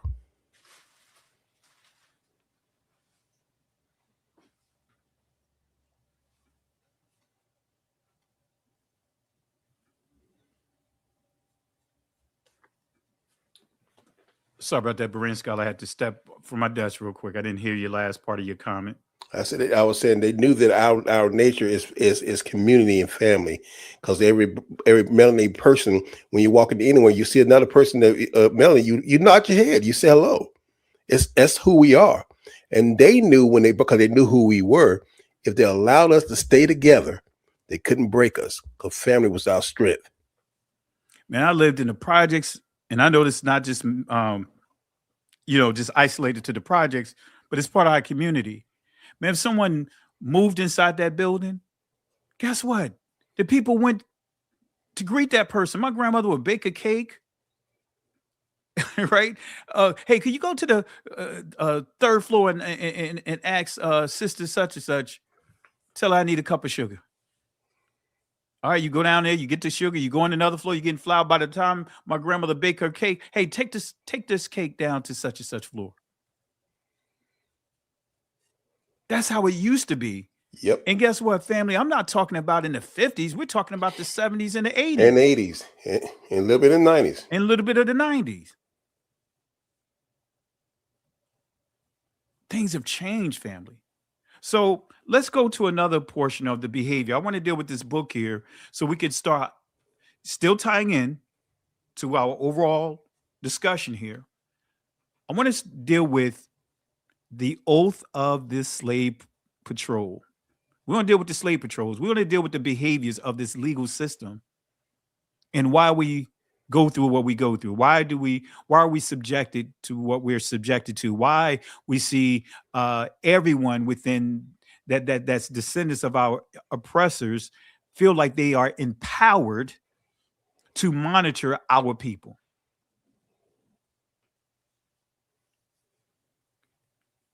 Let's start here. And matter of fact, I'm going to drop this link inside the chat so you can vet the information, because you guys know we don't believe in hoarding information. Let me bring this over here.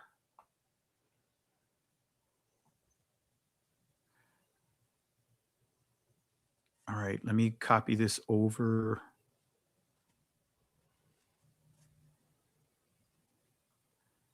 Now, this is what I'm getting ready to read from. This is the oath This is where you get the oath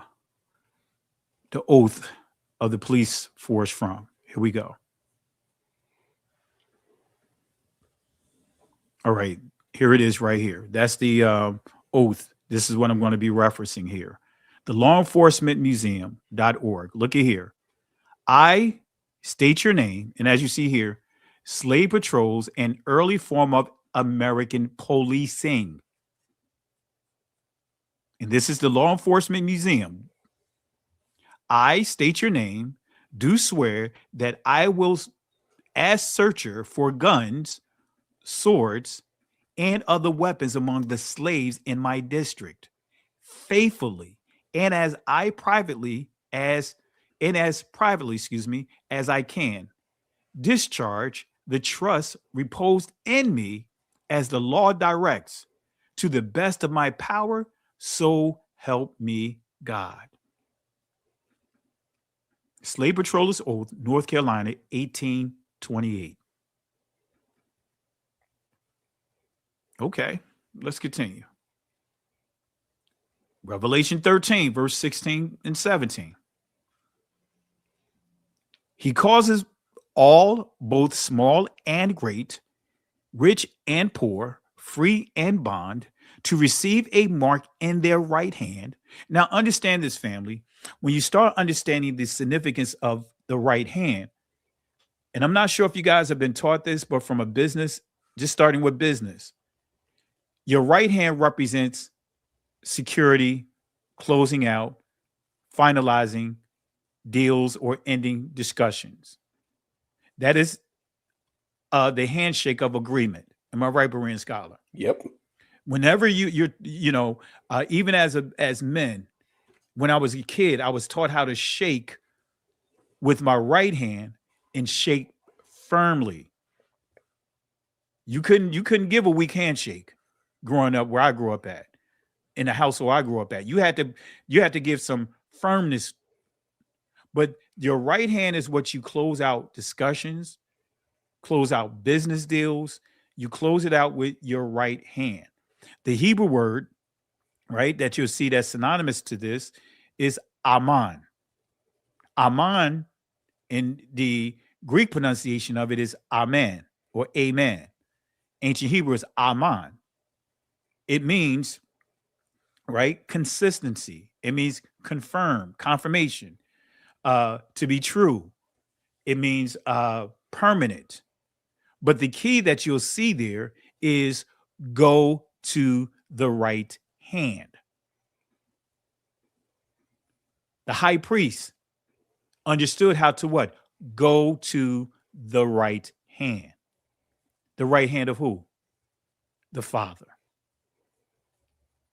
So I want to make sure that you guys understand that, where it says to receive a mark in their right hand. In other words, to shift their consistency from being consistent with the Most High versus now embracing the systems of men.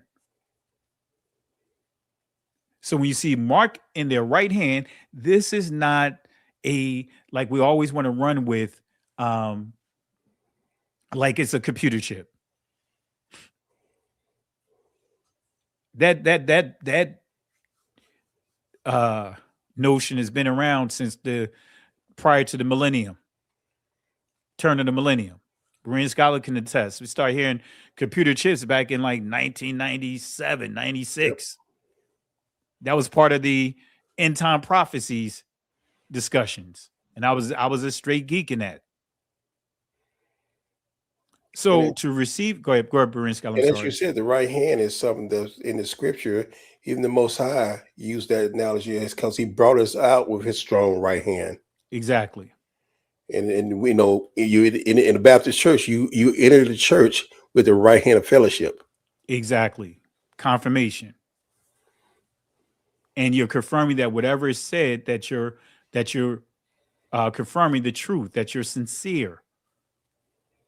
And when you read Deuteronomy chapter 27, you'll see the curses that are being listed there. And after each curse that was read, Israel said, Amen. We signed the contract. Signed the contract, right? Verbally, we signed the contract. Exactly. So he causes all, both small and great, rich and poor, free and bond, to receive a mark in their right hand or in their forehead. And no man might buy or sell save he that had the mark. Now, this right here, this is where you get the word nikud. The ancient Hebrew is naquad. Now, I know some of you guys may not understand what that word is. Naquad or nikud is what? A mark, branding. So as a people during the Transatlantic World War, they marked us with what is called the fleur-de-lis, in which the Roman Catholic Church embraced as being a symbol of the Father, Son, and the Holy Spirit in the 10th century. It was also called the lotus flower, far as stemming back to Egypt. So when you understand this, this is making it clear that they are controlling our people. We can't do anything without them telling us or giving us permission. This is a system of authentication. So when we start understanding this, our ancestors during the Transatlantic World War could not buy or sell without permission. So not only were we branded as a people, we were also, our language was branded. That's why they call it the Nakud or Naquad system, the Masoretic points. Oh, come on, family. That's why we stand the way we stand, getting back to the original. So that Nakud or Naquad, you could confirm this. Look up Jacob. The sheep or goats that was what? Spotted. And ones that he had to what? Spot. You had those that had natural marks. But then he went for those that didn't have natural marks. He went on and branded them. And that is called the Nakud or Naquad in ancient Hebrew. So each one of us, now, even though we may not have the physical brandings like our ancestors with the fleur-de-lis, now we still have what? The branding spiritually. Can we buy or sell without a form of that Visa symbol? Because it's on everything. Can we buy or sell? Remember when they started shifting, saying that you had to go through a credit check to open up a bank account? I laughed when that first happened. Now your car insurance, they got to what? Run a credit check on you? This is all part of the system, but it started from what? Controlling us. That system has been in place. Starting with who? Us. So where it says here, save he that had the mark or the name of the beast or the number of his name. 666. This ties into what? The system of man, because man was created on what day? The sixth day. So let's prove this. Let's tie this in together. Shout outs to Sister Carol's here in the building. I'm going to drop the link if you want to jump on. Feel free to do so. You know how we do. All right. But let me show you this, family.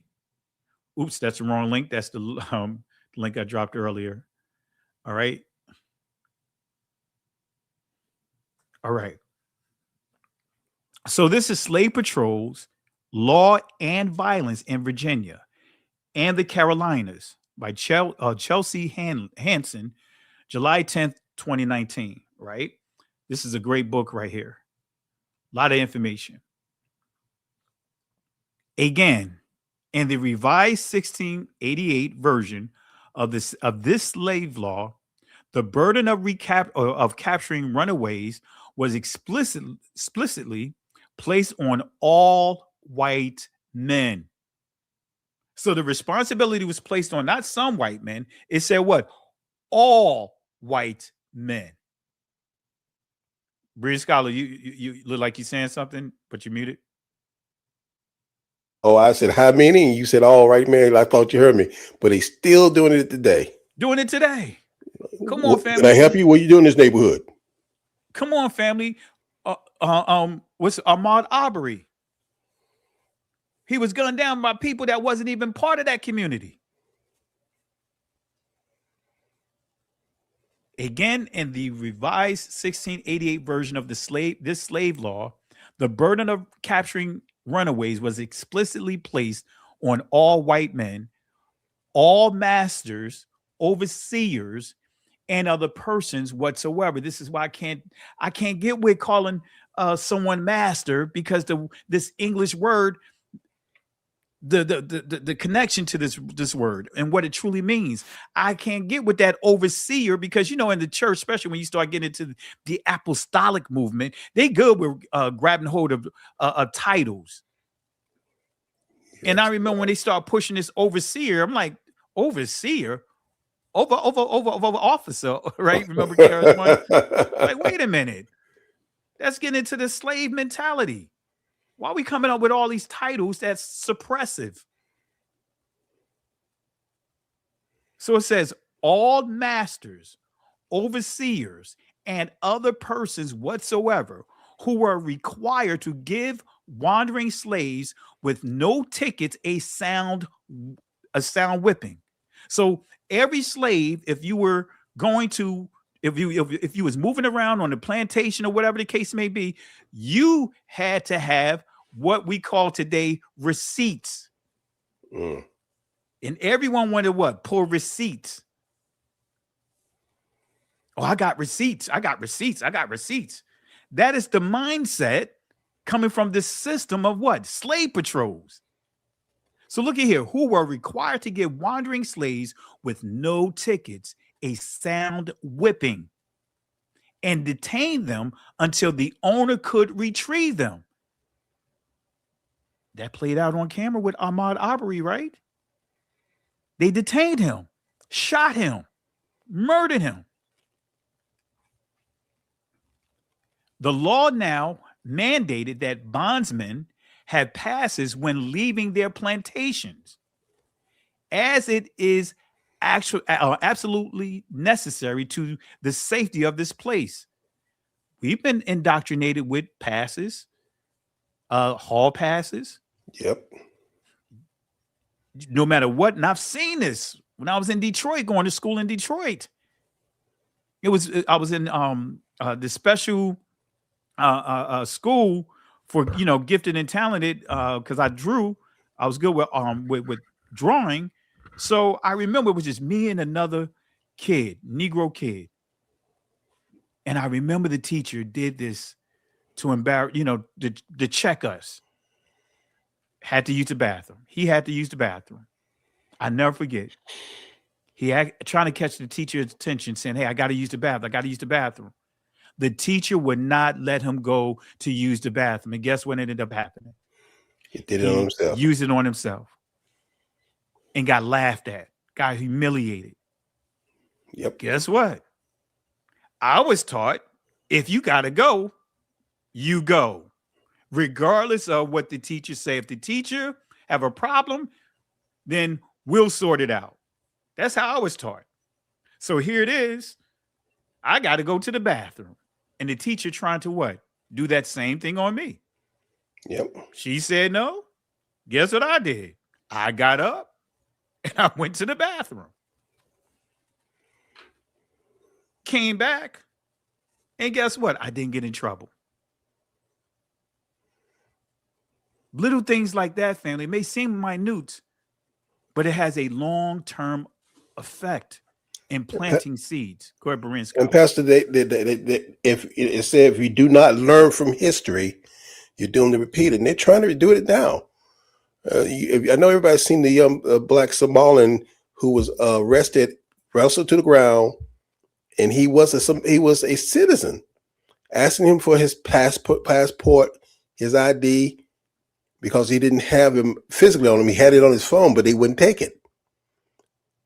And they arrested him, took him 8 miles to a detainment center, found out that he was a citizen, and let him go. Wouldn't drive him back where he was. It was in snow. They just let him go. Because he didn't have his passes. There you have it, family. And there's, we have a lot of examples that we can go off of, real life experiences. That's what, basically we see the renewing, or should we say how can I put it? The empowerment, getting back to this behavior right here. The Supreme Court legalized racial profiling. Mm-hmm. They just passed that, two months ago. All right, family. Well, let's continue here. Look at here. It says, the historian Hilary Beckles has observed that in this sense, the entire white community functioned under the law as a collective police force.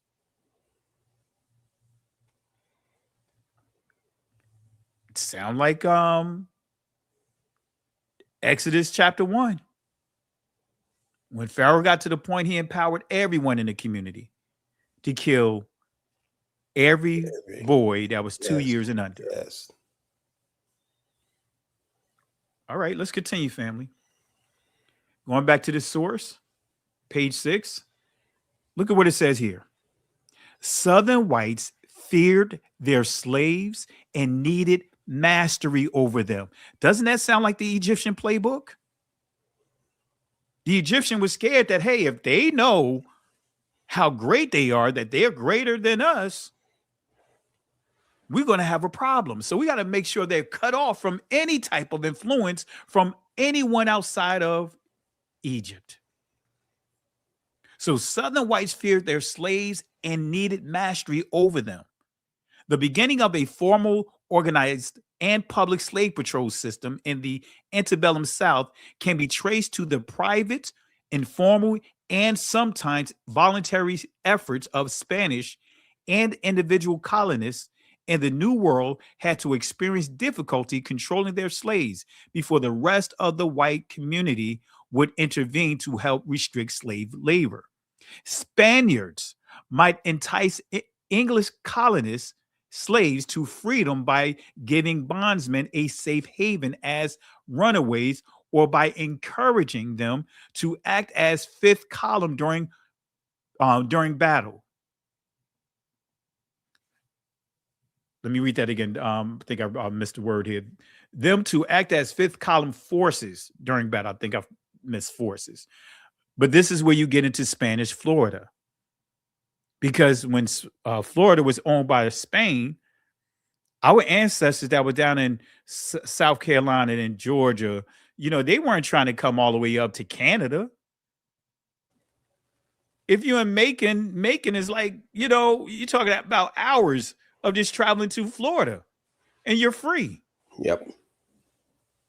That's the part of history we don't hear. We hear that everything dealing with the Underground Railroad was all about getting to Canada, but they won't tell you about Spanish Florida. I learned about Spanish Florida through my family, through my grandmother, explaining how our family landed in Albany, Georgia, how my mother, when she was a kid, living on an Indian reservation out in Bancroft, Georgia, and how she would get up in the morning with her grandmother and go out to the cotton fields. I'm sitting there like, wait a minute. You mean to tell me we was slaves? You know what I mean? You was a slave?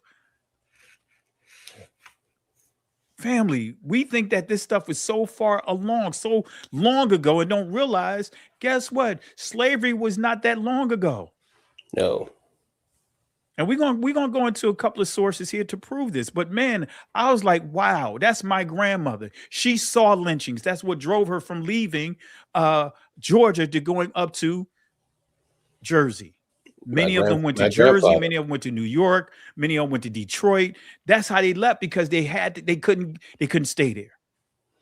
That's how many of our ancestors, your ancestors, landed in Louisiana, landed in Oklahoma, Tulsa, Oklahoma, landed in the northern portion of Mexico because of Fort Negro. When Fort Negro was sacked, right? They gave, that's the original Emancipation Proclamation. There was a declaration that was made for those slaves at that time, the free ancestors, giving them the okay. Many of them got pulled back into slavery, but a lot of them was allowed to leave Fort Negro, leave Florida, and that's how many migrated to West Georgia, ended up in Alabama. Many of them landed in Louisiana, but that's how a lot of them landed in Tulsa, Oklahoma. Anyway, y'all got me going geek mode, but family, this is why it was so important when you start understanding the Louisiana Purchase from what's his name? Napoleon. That was so important. And it was important for them to what? Defeat us. But the key is the Spaniards, they broke covenant with our people. This is where you get into the Gullah Wars. They call it the Seminole Wars now, but they also called it the Gullah Wars.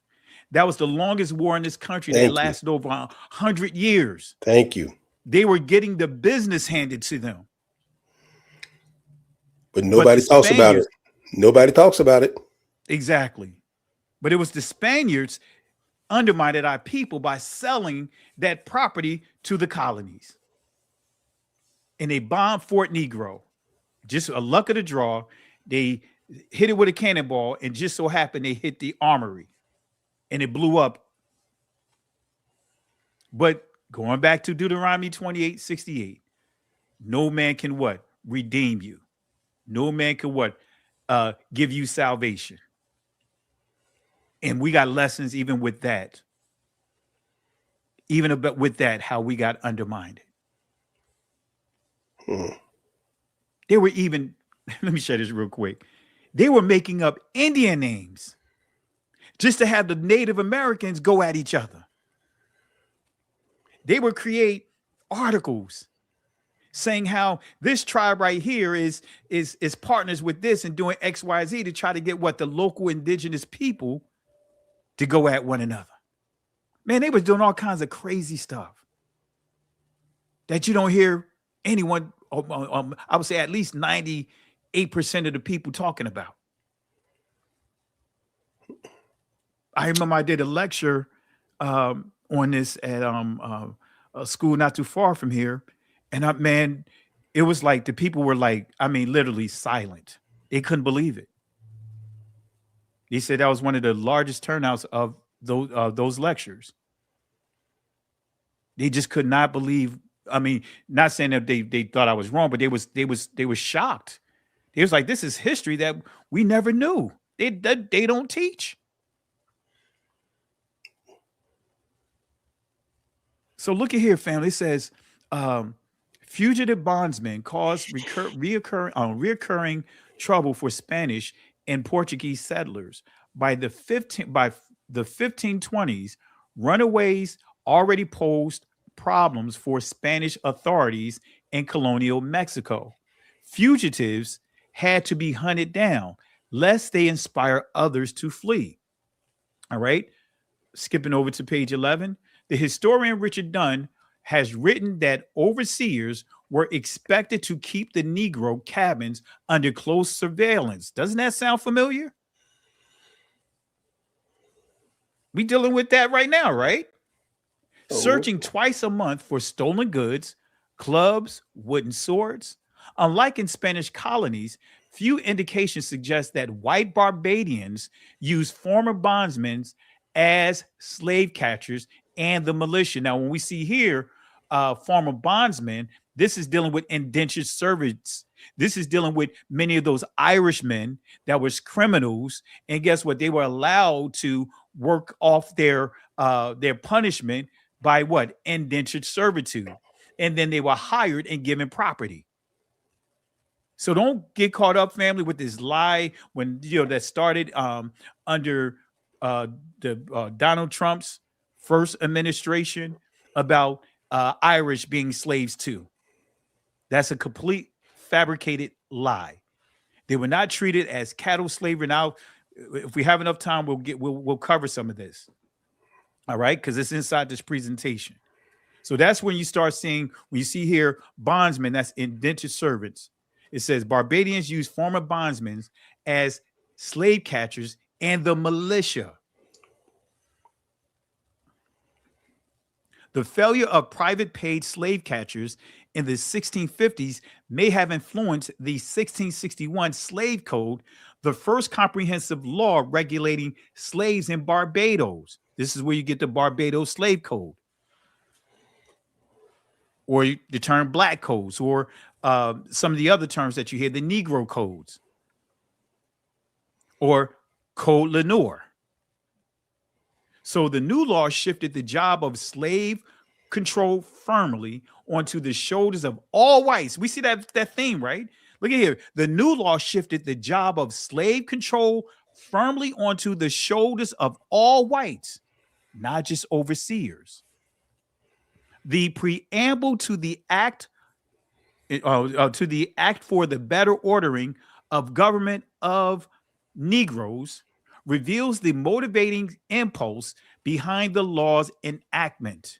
Slaves were a heathenish, brutish. This is how they thought about us. Slaves were a heathenish, brutish, and dangerous kind of people.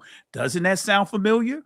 The stereotypes that they do today. Oh, he's dangerous. They tried to rob me. I felt danger. I felt this. The excuses that many police officers were using, are still using. I was just scared.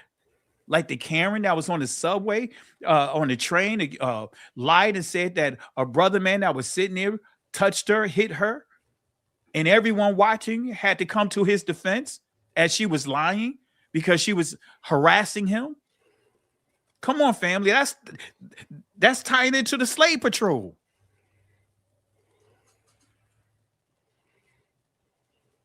Their propensity to wander away from the master's plantation, either to run away deliberately or to steal goods, and then resell them for personal gain, had long been the bane of Barbadian planters' lives. So think of how the audacity of this, the caucasity of this. Caucasity. They done kidnapped us, raped, raptured us, all kinds of things, and they're worrying about us stealing something. You worrying about someone that you stole stealing something. That makes absolutely no sense, does it? None whatsoever.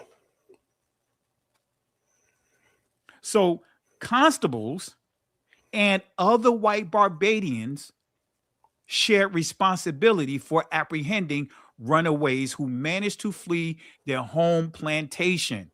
Isn't this crazy? I got the Barbadian slave codes, but I didn't put it in this presentation. We'll deal with that on a part 2 discussion. So you see the theme, everyone being empowered to do what? Check our community. Pastor, can we issue some homework? Go ahead, go for it. Go ahead, go. Because on this same thing, what they did in Barbados, the same thing they did in the new 13 states in 1670. If anybody will Google Bacon Rebellion's The Creation of Race, you'll see that when the slaves, indentured slaves that were here, they said they were slaves, and some slave black people gained together to go against the landowner, because that's who all had the power, landowners. And they rebelled, 3-year rebellion. And to break it up, we're gonna have slavery, and only the black people be slaves. And they're not indentured slaves, they're slaves, they're chattel slaves. And it started from then. Absolutely. Drop the source inside the comment section. Come on, fam. We're gonna do a part 2 in this because there's so much to uncover. You know, look, we've been talking for almost 2 hours. And guess what? We haven't gotten halfway through this lesson because there's so much information that we just don't know and understand. And they're not South Carolina, right? Had the Carolinas had what is called the Negro codes. That was based on the Barbados codes. And they had a special definition for Negroes. Negroes in this country, right? their definition of a Negro was different from overseas. Overseas, it was more of a reputable name. But by the time we get to here, it's what? A term, it's a byword. To your point. So yeah, drop that in the link, and we're going to talk about this more, family. So Berean Scholar is assigning you guys some homework. All right. All right. They're mad at me. So constables or other white Barbadians shared responsibility for apprehending runaways. You know, now I'm thinking about the corporate term shared responsibility. Y'all heard that before? Who managed to flee their home plantation. All right. Deuteronomy 28:49. Look at this. Yahweh shall bring a nation against thee far from the end of the earth, swift as the eagle flieth, a nation whose language, in other words, tongues, language, Lashon, thou shalt not understand. Shemai, in other words, discern. Family, we was very intelligent. We knew multiple languages. But this language that we were subjected to was a language that we could not even comprehend from the perspective of this language that's filled with hatred, the venom. We couldn't understand that we were not this war type of people. Amen. Amen. This is that sheep music again. I'm not going to read it again. But let's tie this into Exodus chapter 1, verse 7. Let's tie it in here. As a matter of fact, I see a couple of super chats I didn't acknowledge. My apologies. You know, when we get rolling, a lot of times I'm not even paying attention. We're not paying attention to the super chat. So I want to give a special shout outs to Arthur, Candace, Phillips. Want to thank you for the love and support. Really appreciate you. Family, let's show some love to the Arthur here in the building. Also, Ambush Predator, really appreciate you, for the love and support. Been very supportive of the platform. Hello from St. Catharines, Ontario. I'm not religious, but I listen to this channel. Peace and love to all melanated peoples of the earth and non-melanated peoples as well. But really appreciate you. Thank you again, my brother. Thank you for the love and support. Family, let's show them some love. Hallelujah. Hallelujah. I know I didn't do shout outs. We went right into it, but hey, we got it. This is one of those lessons we just want to get right into, but really appreciate you, family. So look at this here, right? Exodus chapter 1, verse 7.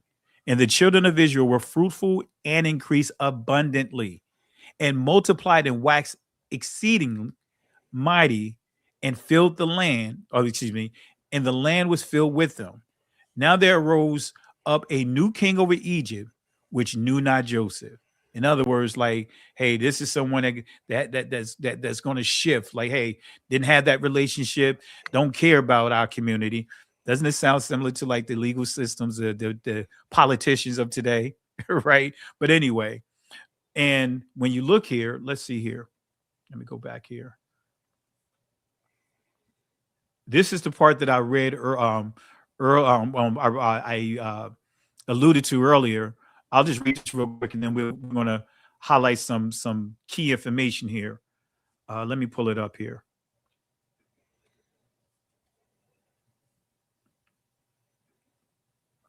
All right, look at what it says. Come, let us deal wisely with them, lest they multiply, and it come to pass that when there falls out any war, they join also our enemies and fight against us, and so get them up out of the land.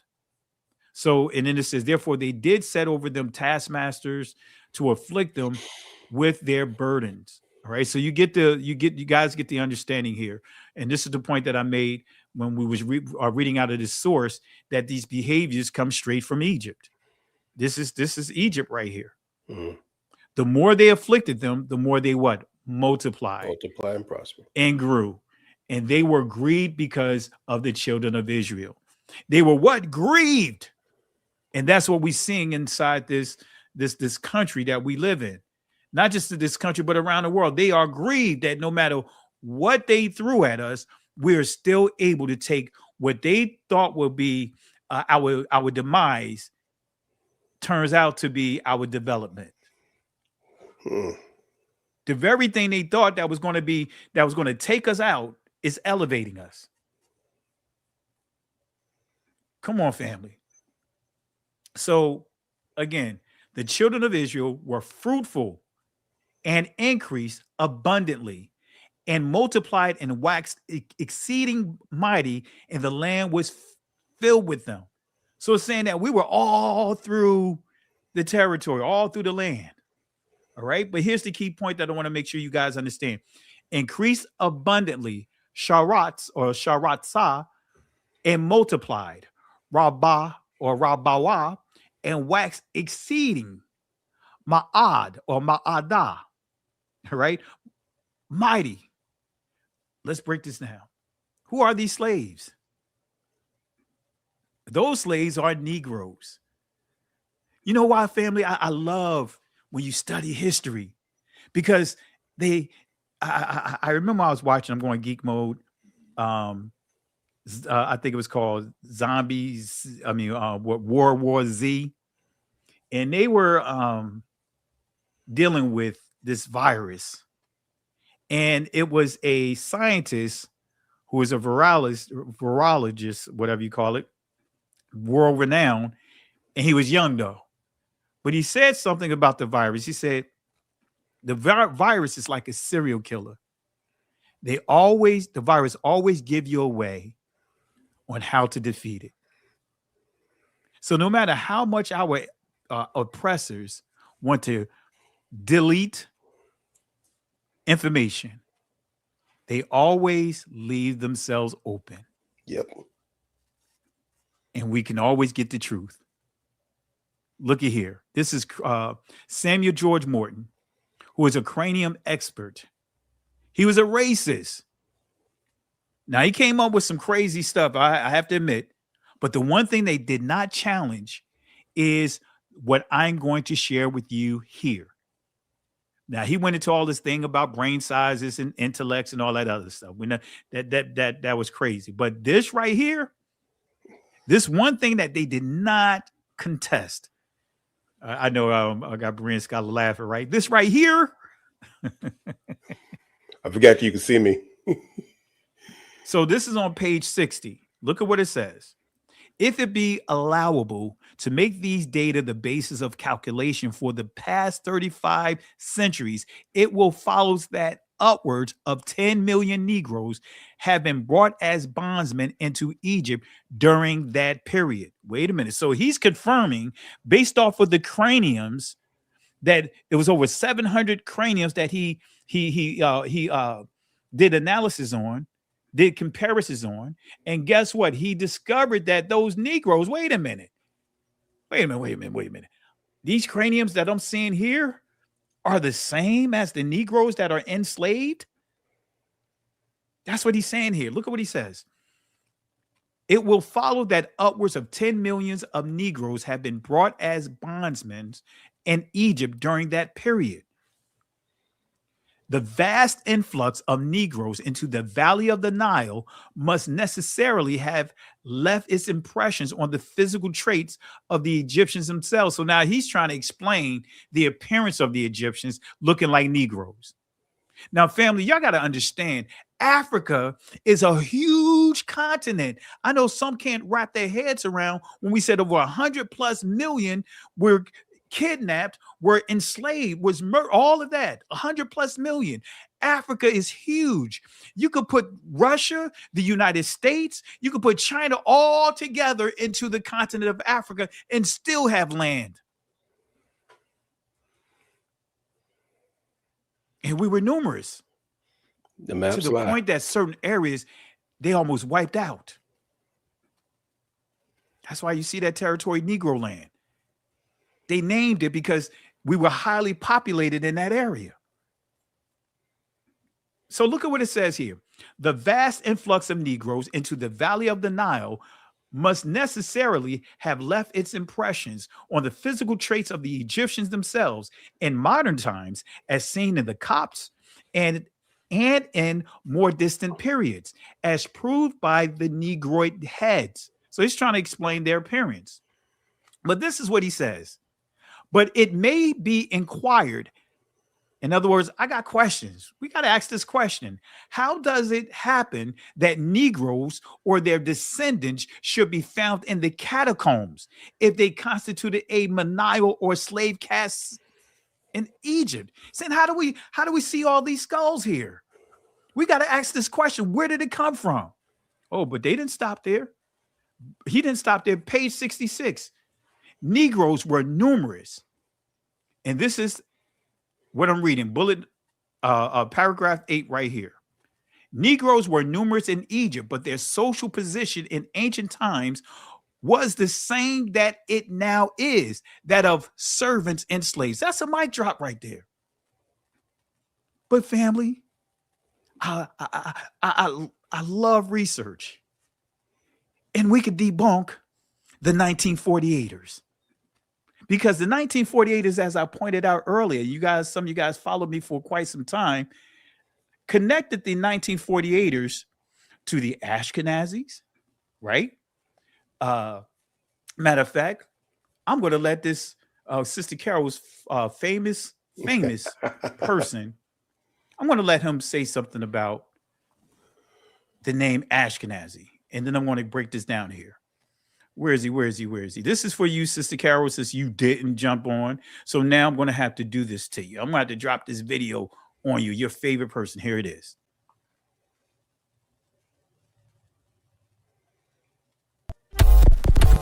Say where did the name Ashkenazi came from? So a little over 1,000 years ago, as Jewish people scattered around the world, had now emigrated in Europe and now were living in the Rhineland in Germany. They looked at the name Gomer in Genesis 10, and they connected Gomer with Germany. So they took on the identity of Ashkenaz. Has nothing to do with Ashkenaz in the Bible, which is a descendant of Japhet. It's just a name that was taken. Okay, it's that simple. Just like my last name Brown doesn't refer to the color of my skin.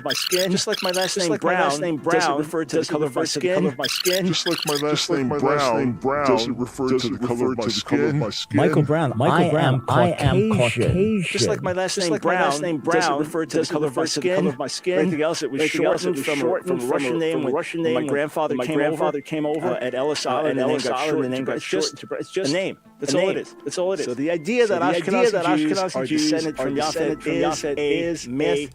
100% false. Zero truth to it. Just study the history.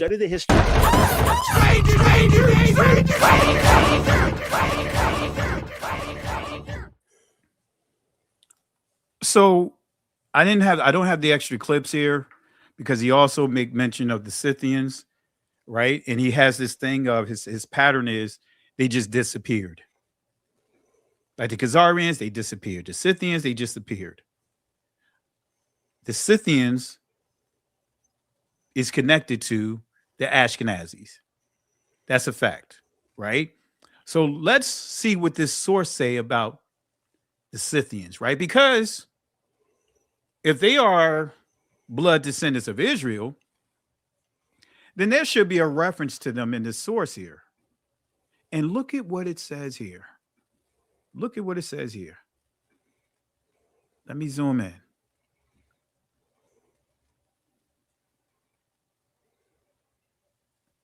It says here, the national characteristics of all these families of man are distinctly figured on the monuments, and all of them excepting the Scythians and Phoenicians have been identified in the catacombs.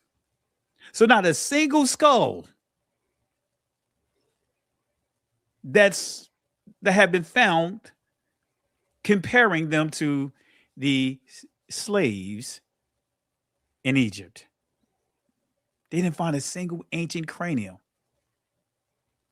So that means they did not find a cranium from the Ashkenazis. They didn't find a Khazarian skull. They didn't find the Viking skull. That's all the people that's related to. They did not find the Scythian Jots or the Jutes, which is a major group that you don't really hear talked about that was in German. You hear about the Anglos, you hear about the Saxons, but you don't hear about the Jutes. How convenient.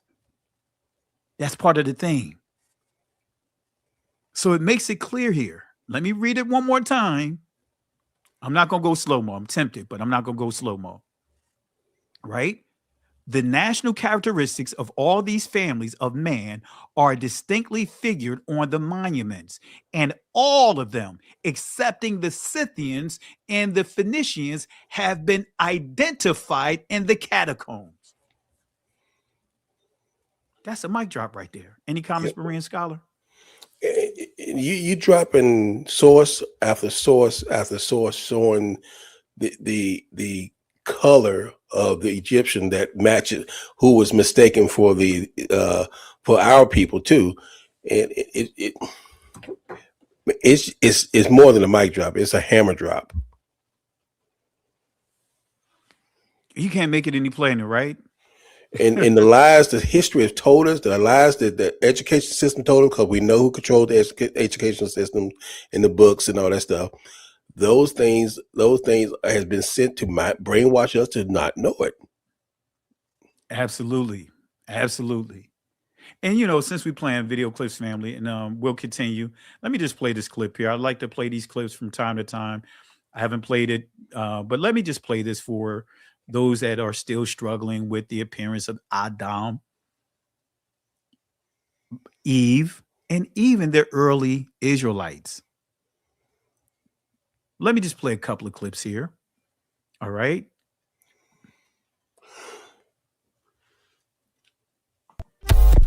Wells comes face to face with the man he's been searching for. A new portrait, a common ancestor of every man today. Adam.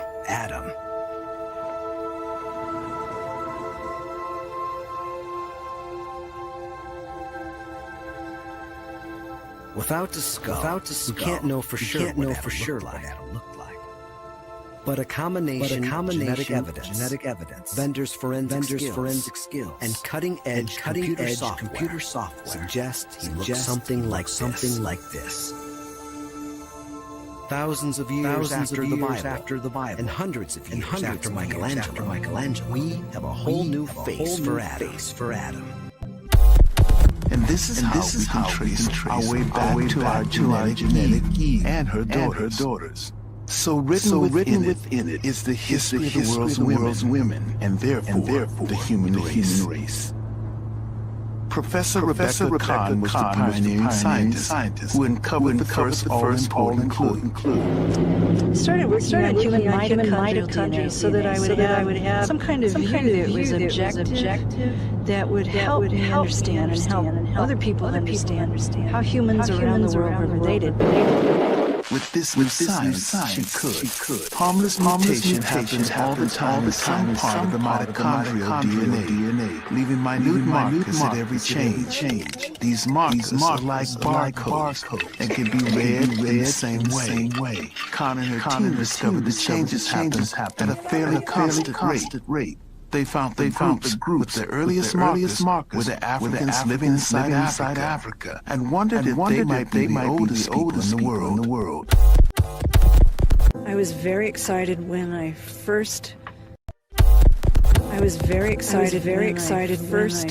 started to get evidence, and it was so counterintuitive. I put 20 Europeans and 20 African Americans on a sheet of X-ray, and every African American showed differences, and all the Europeans looked the same. And I thought I'd mislabeled something, or I thought I'd made some drastic mistake. And we kept repeating things. As we got more samples from different areas, I realized that it was a difference in the pattern, and that this whole new type of evidence based on mitochondria was going to change the way we thought about modern humans. In 1987, Kahn and her colleagues published a paper showing for the first time that the markers stretched back to Africa, showing quite clearly that this was the birthplace of the human race. New Guinean tribesmen, Parisian Barton, American teacher, Polynesian farmer, all were improbable relatives linked through one black woman 150,000 years ago. Their findings caused the sensation. The responses of people were sort of amazing. The public was genuinely interested in certain aspects of it, but there was a tendency to misinterpret the data because of the terminology used to describe this woman, African Eve. And people thought it meant the biblical, the single woman in the Judeo-Christian Bible, the wife of Adam. I have to say, even my own uncle sent me a Christmas card the year that our study was published, saying, "How dare you know Grandma wasn't black."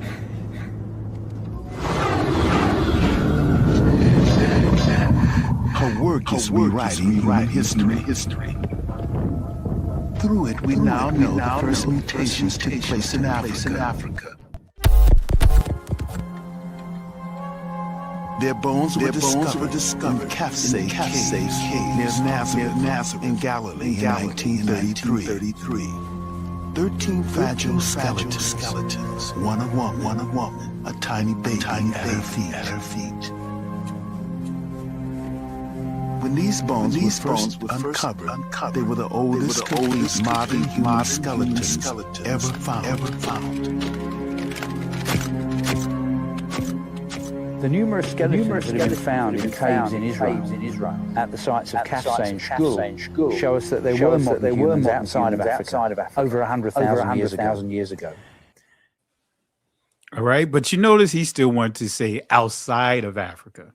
Outside of Africa. He didn't want to put Israel in Africa, even though he's making it clear that the original people in Israel are us. They tell on themselves, and that's the shocking thing. The scientists, those who are true to science, reveal what they see. Just like the video you show of, Shamar's bone is they say it's African, but if you're Egyptian, you're Egyptian. They don't want you to know, and they don't want to admit that everything came from us. They are a mutation. When the Most High created Adam and Eve, he created a melanated people. And then everything else came from that. I'm looking at the chat. You guys said y'all heard an echo. It was echo on the video, but I thought I was relapsing. Oh, okay. Yeah, sorry about that, family. Yeah, I didn't know that. Didn't know we had an echo, but it should have muted out everything. Normally, when you play clips, it mutes out any, extra stuff. Yeah. So apologies, family. All right. So there you have it, family. There you have it. All right. And let's touch on a couple more things, and we'll wrap it up. I know I was going to close out with showing you what it means with Egypt. I mean, with the scriptures, Deuteronomy 28:68, where it says here, you say you're Israel, and Yahweh Elohim is going to bring you out. I mean, bring you into Egypt again. Then why are you in the United States and not in Egypt? So I'm going to do this here because we could go into another. This will take at least another hour to explain. And, we've been going strong for over 2 hours, and we'll stop it right here. We'll just take a break right here. And I see the comments here. Now, I don't have two computers going. I never do.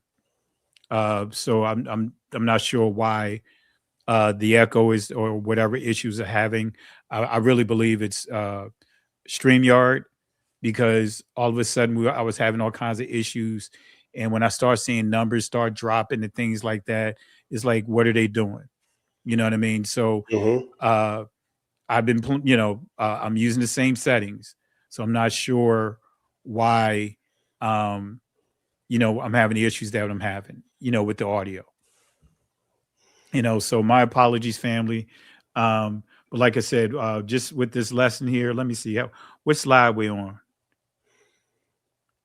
We're on slide number. This slide is a pretty big presentation.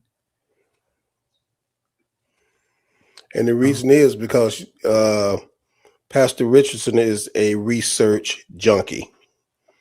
And he's sort of like somebody else I know. Once you start pulling on a thread, it leads to one thing, another thing, and you uncover all the layers of lies that our people have been given. You can't help but put it down. And what he I know his desire is everybody who heard this presentation will go back out and become research junkies and start, clicking on all these links. I know we dropped a couple. He dropped a link. I dropped a couple links. In fact, I dropped a link to the last book he put in from the that showed the Egypt. I forgot the last one you put up, but I found it, put it in there. Guys, grab these links. Keep these information, because we are waking up now, but we need our people to know these facts. So when people say, "Oh, the first man was white," the first man was... No, you can give them facts. Don't argue with them. Give them facts. Absolutely, absolutely, and really appreciate it, Berean Scholar. I know we went longer than anticipated, and I know I was supposed to go live a little earlier to go, but thank you for having this discussion. And family, go back over it. And like I said, I could see that something is about to happen with this thread, because I'm literally seeing on my end the numbers are steady dropping with the with the live connections, and it's steady dropping. They're kicking people off. Yeah, so they're kicking people off. So when that happens, I know they're getting ready to kick me off. All right, and they did that last night. And as you can see, that's very unusual for the numbers to steady drop and it's steady going down. All right. So with that being said, we're just going to go ahead and stop right here, and we'll just reconvene tomorrow night. I'll post the thumbnail with the topic. But as you can see here, family, this is what they've been doing. Yep. This is what they've been doing. They're kicking people off because I can tell you, what happens is trolls start complaining and start trying to target the video. So it's a lot of moving parts, but that's what they're doing right now. That's why the numbers are dropping the way that it is suddenly. And I know eventually I'm going to get kicked out like what happened last night. But instead of that, Shabbat Shalom, family, we're going to still keep giving the truth. We work now, going to still come on, still do it, because people like you are liking, sharing, and continue to push this truth out. And I appreciate it. And family, just to Berean Scholar's point, share the video. See, this is how they try to suppress the numbers and stuff like that. They're trying to suppress it because they don't want the people to see the actual people that's tuning in. So they got to make it look like it's low views. So they're kicking people out, right? So I encourage you guys, share the video, comment on the video, not just in the chat. Go to the comment section and post comments. And what that's going to do is going to still help the reachability of the video. It'll help combat what they're doing. So share the video. Berean Scholar, tell the people about your channel real quick before we get kicked out. And I just want to thank everybody for being supportive of not only this channel and stuff and what Pastor Richard do, being supportive of Berean Scholar. Just, we're here to give truth. We're not here to convince anybody, to give truth. Like we said, Pastor Richard will be back tomorrow night and give more truth. And on Sunday, we'll be doing another live about Sticks and Stone, the power of the N-word. So we want you to be a scholar that rightly divide the word of truth, so you can give an answer to somebody in season and out of season. Because it's time, guys. We are waking up all over this world. People are ready. The enemy is working. Some of our enemies are working on our behalf to expose the people who are taking our place. So it's our job to be able to give them the truth when they ask the question, well, who is the chosen people? What's going on? It's our job to know the answer. Absolutely. Absolutely. Absolutely. And with that being said, family, I'm going to try to play one more clip to deal with the Egyptians for those that may say, oh, the Egyptians were Caucasians. Let me play this one clip and then we'll close out. But the CT scan has one more surprise for Alejandro. Shammai's ethnicity. Well, they have told me that Shammai had Nubian feature, which means that their ruling family was probably Nubian, and that was unexpected. Examining Shammai's anatomy closely, the thickness of his bone and the shape of his nasal cavity, the anthropologists think he was a black African, likely from neighboring Nubia. A huge revelation that challenges the prevailing image of the Egyptian ruling class. We always thought the ancient Egyptian elite were Mediterranean type, and in this sense, Shammai representing the society of the frontier, in which different ethnic groups were mixed. At the end, it doesn't matter the color of your skin. Shammai was Egyptian.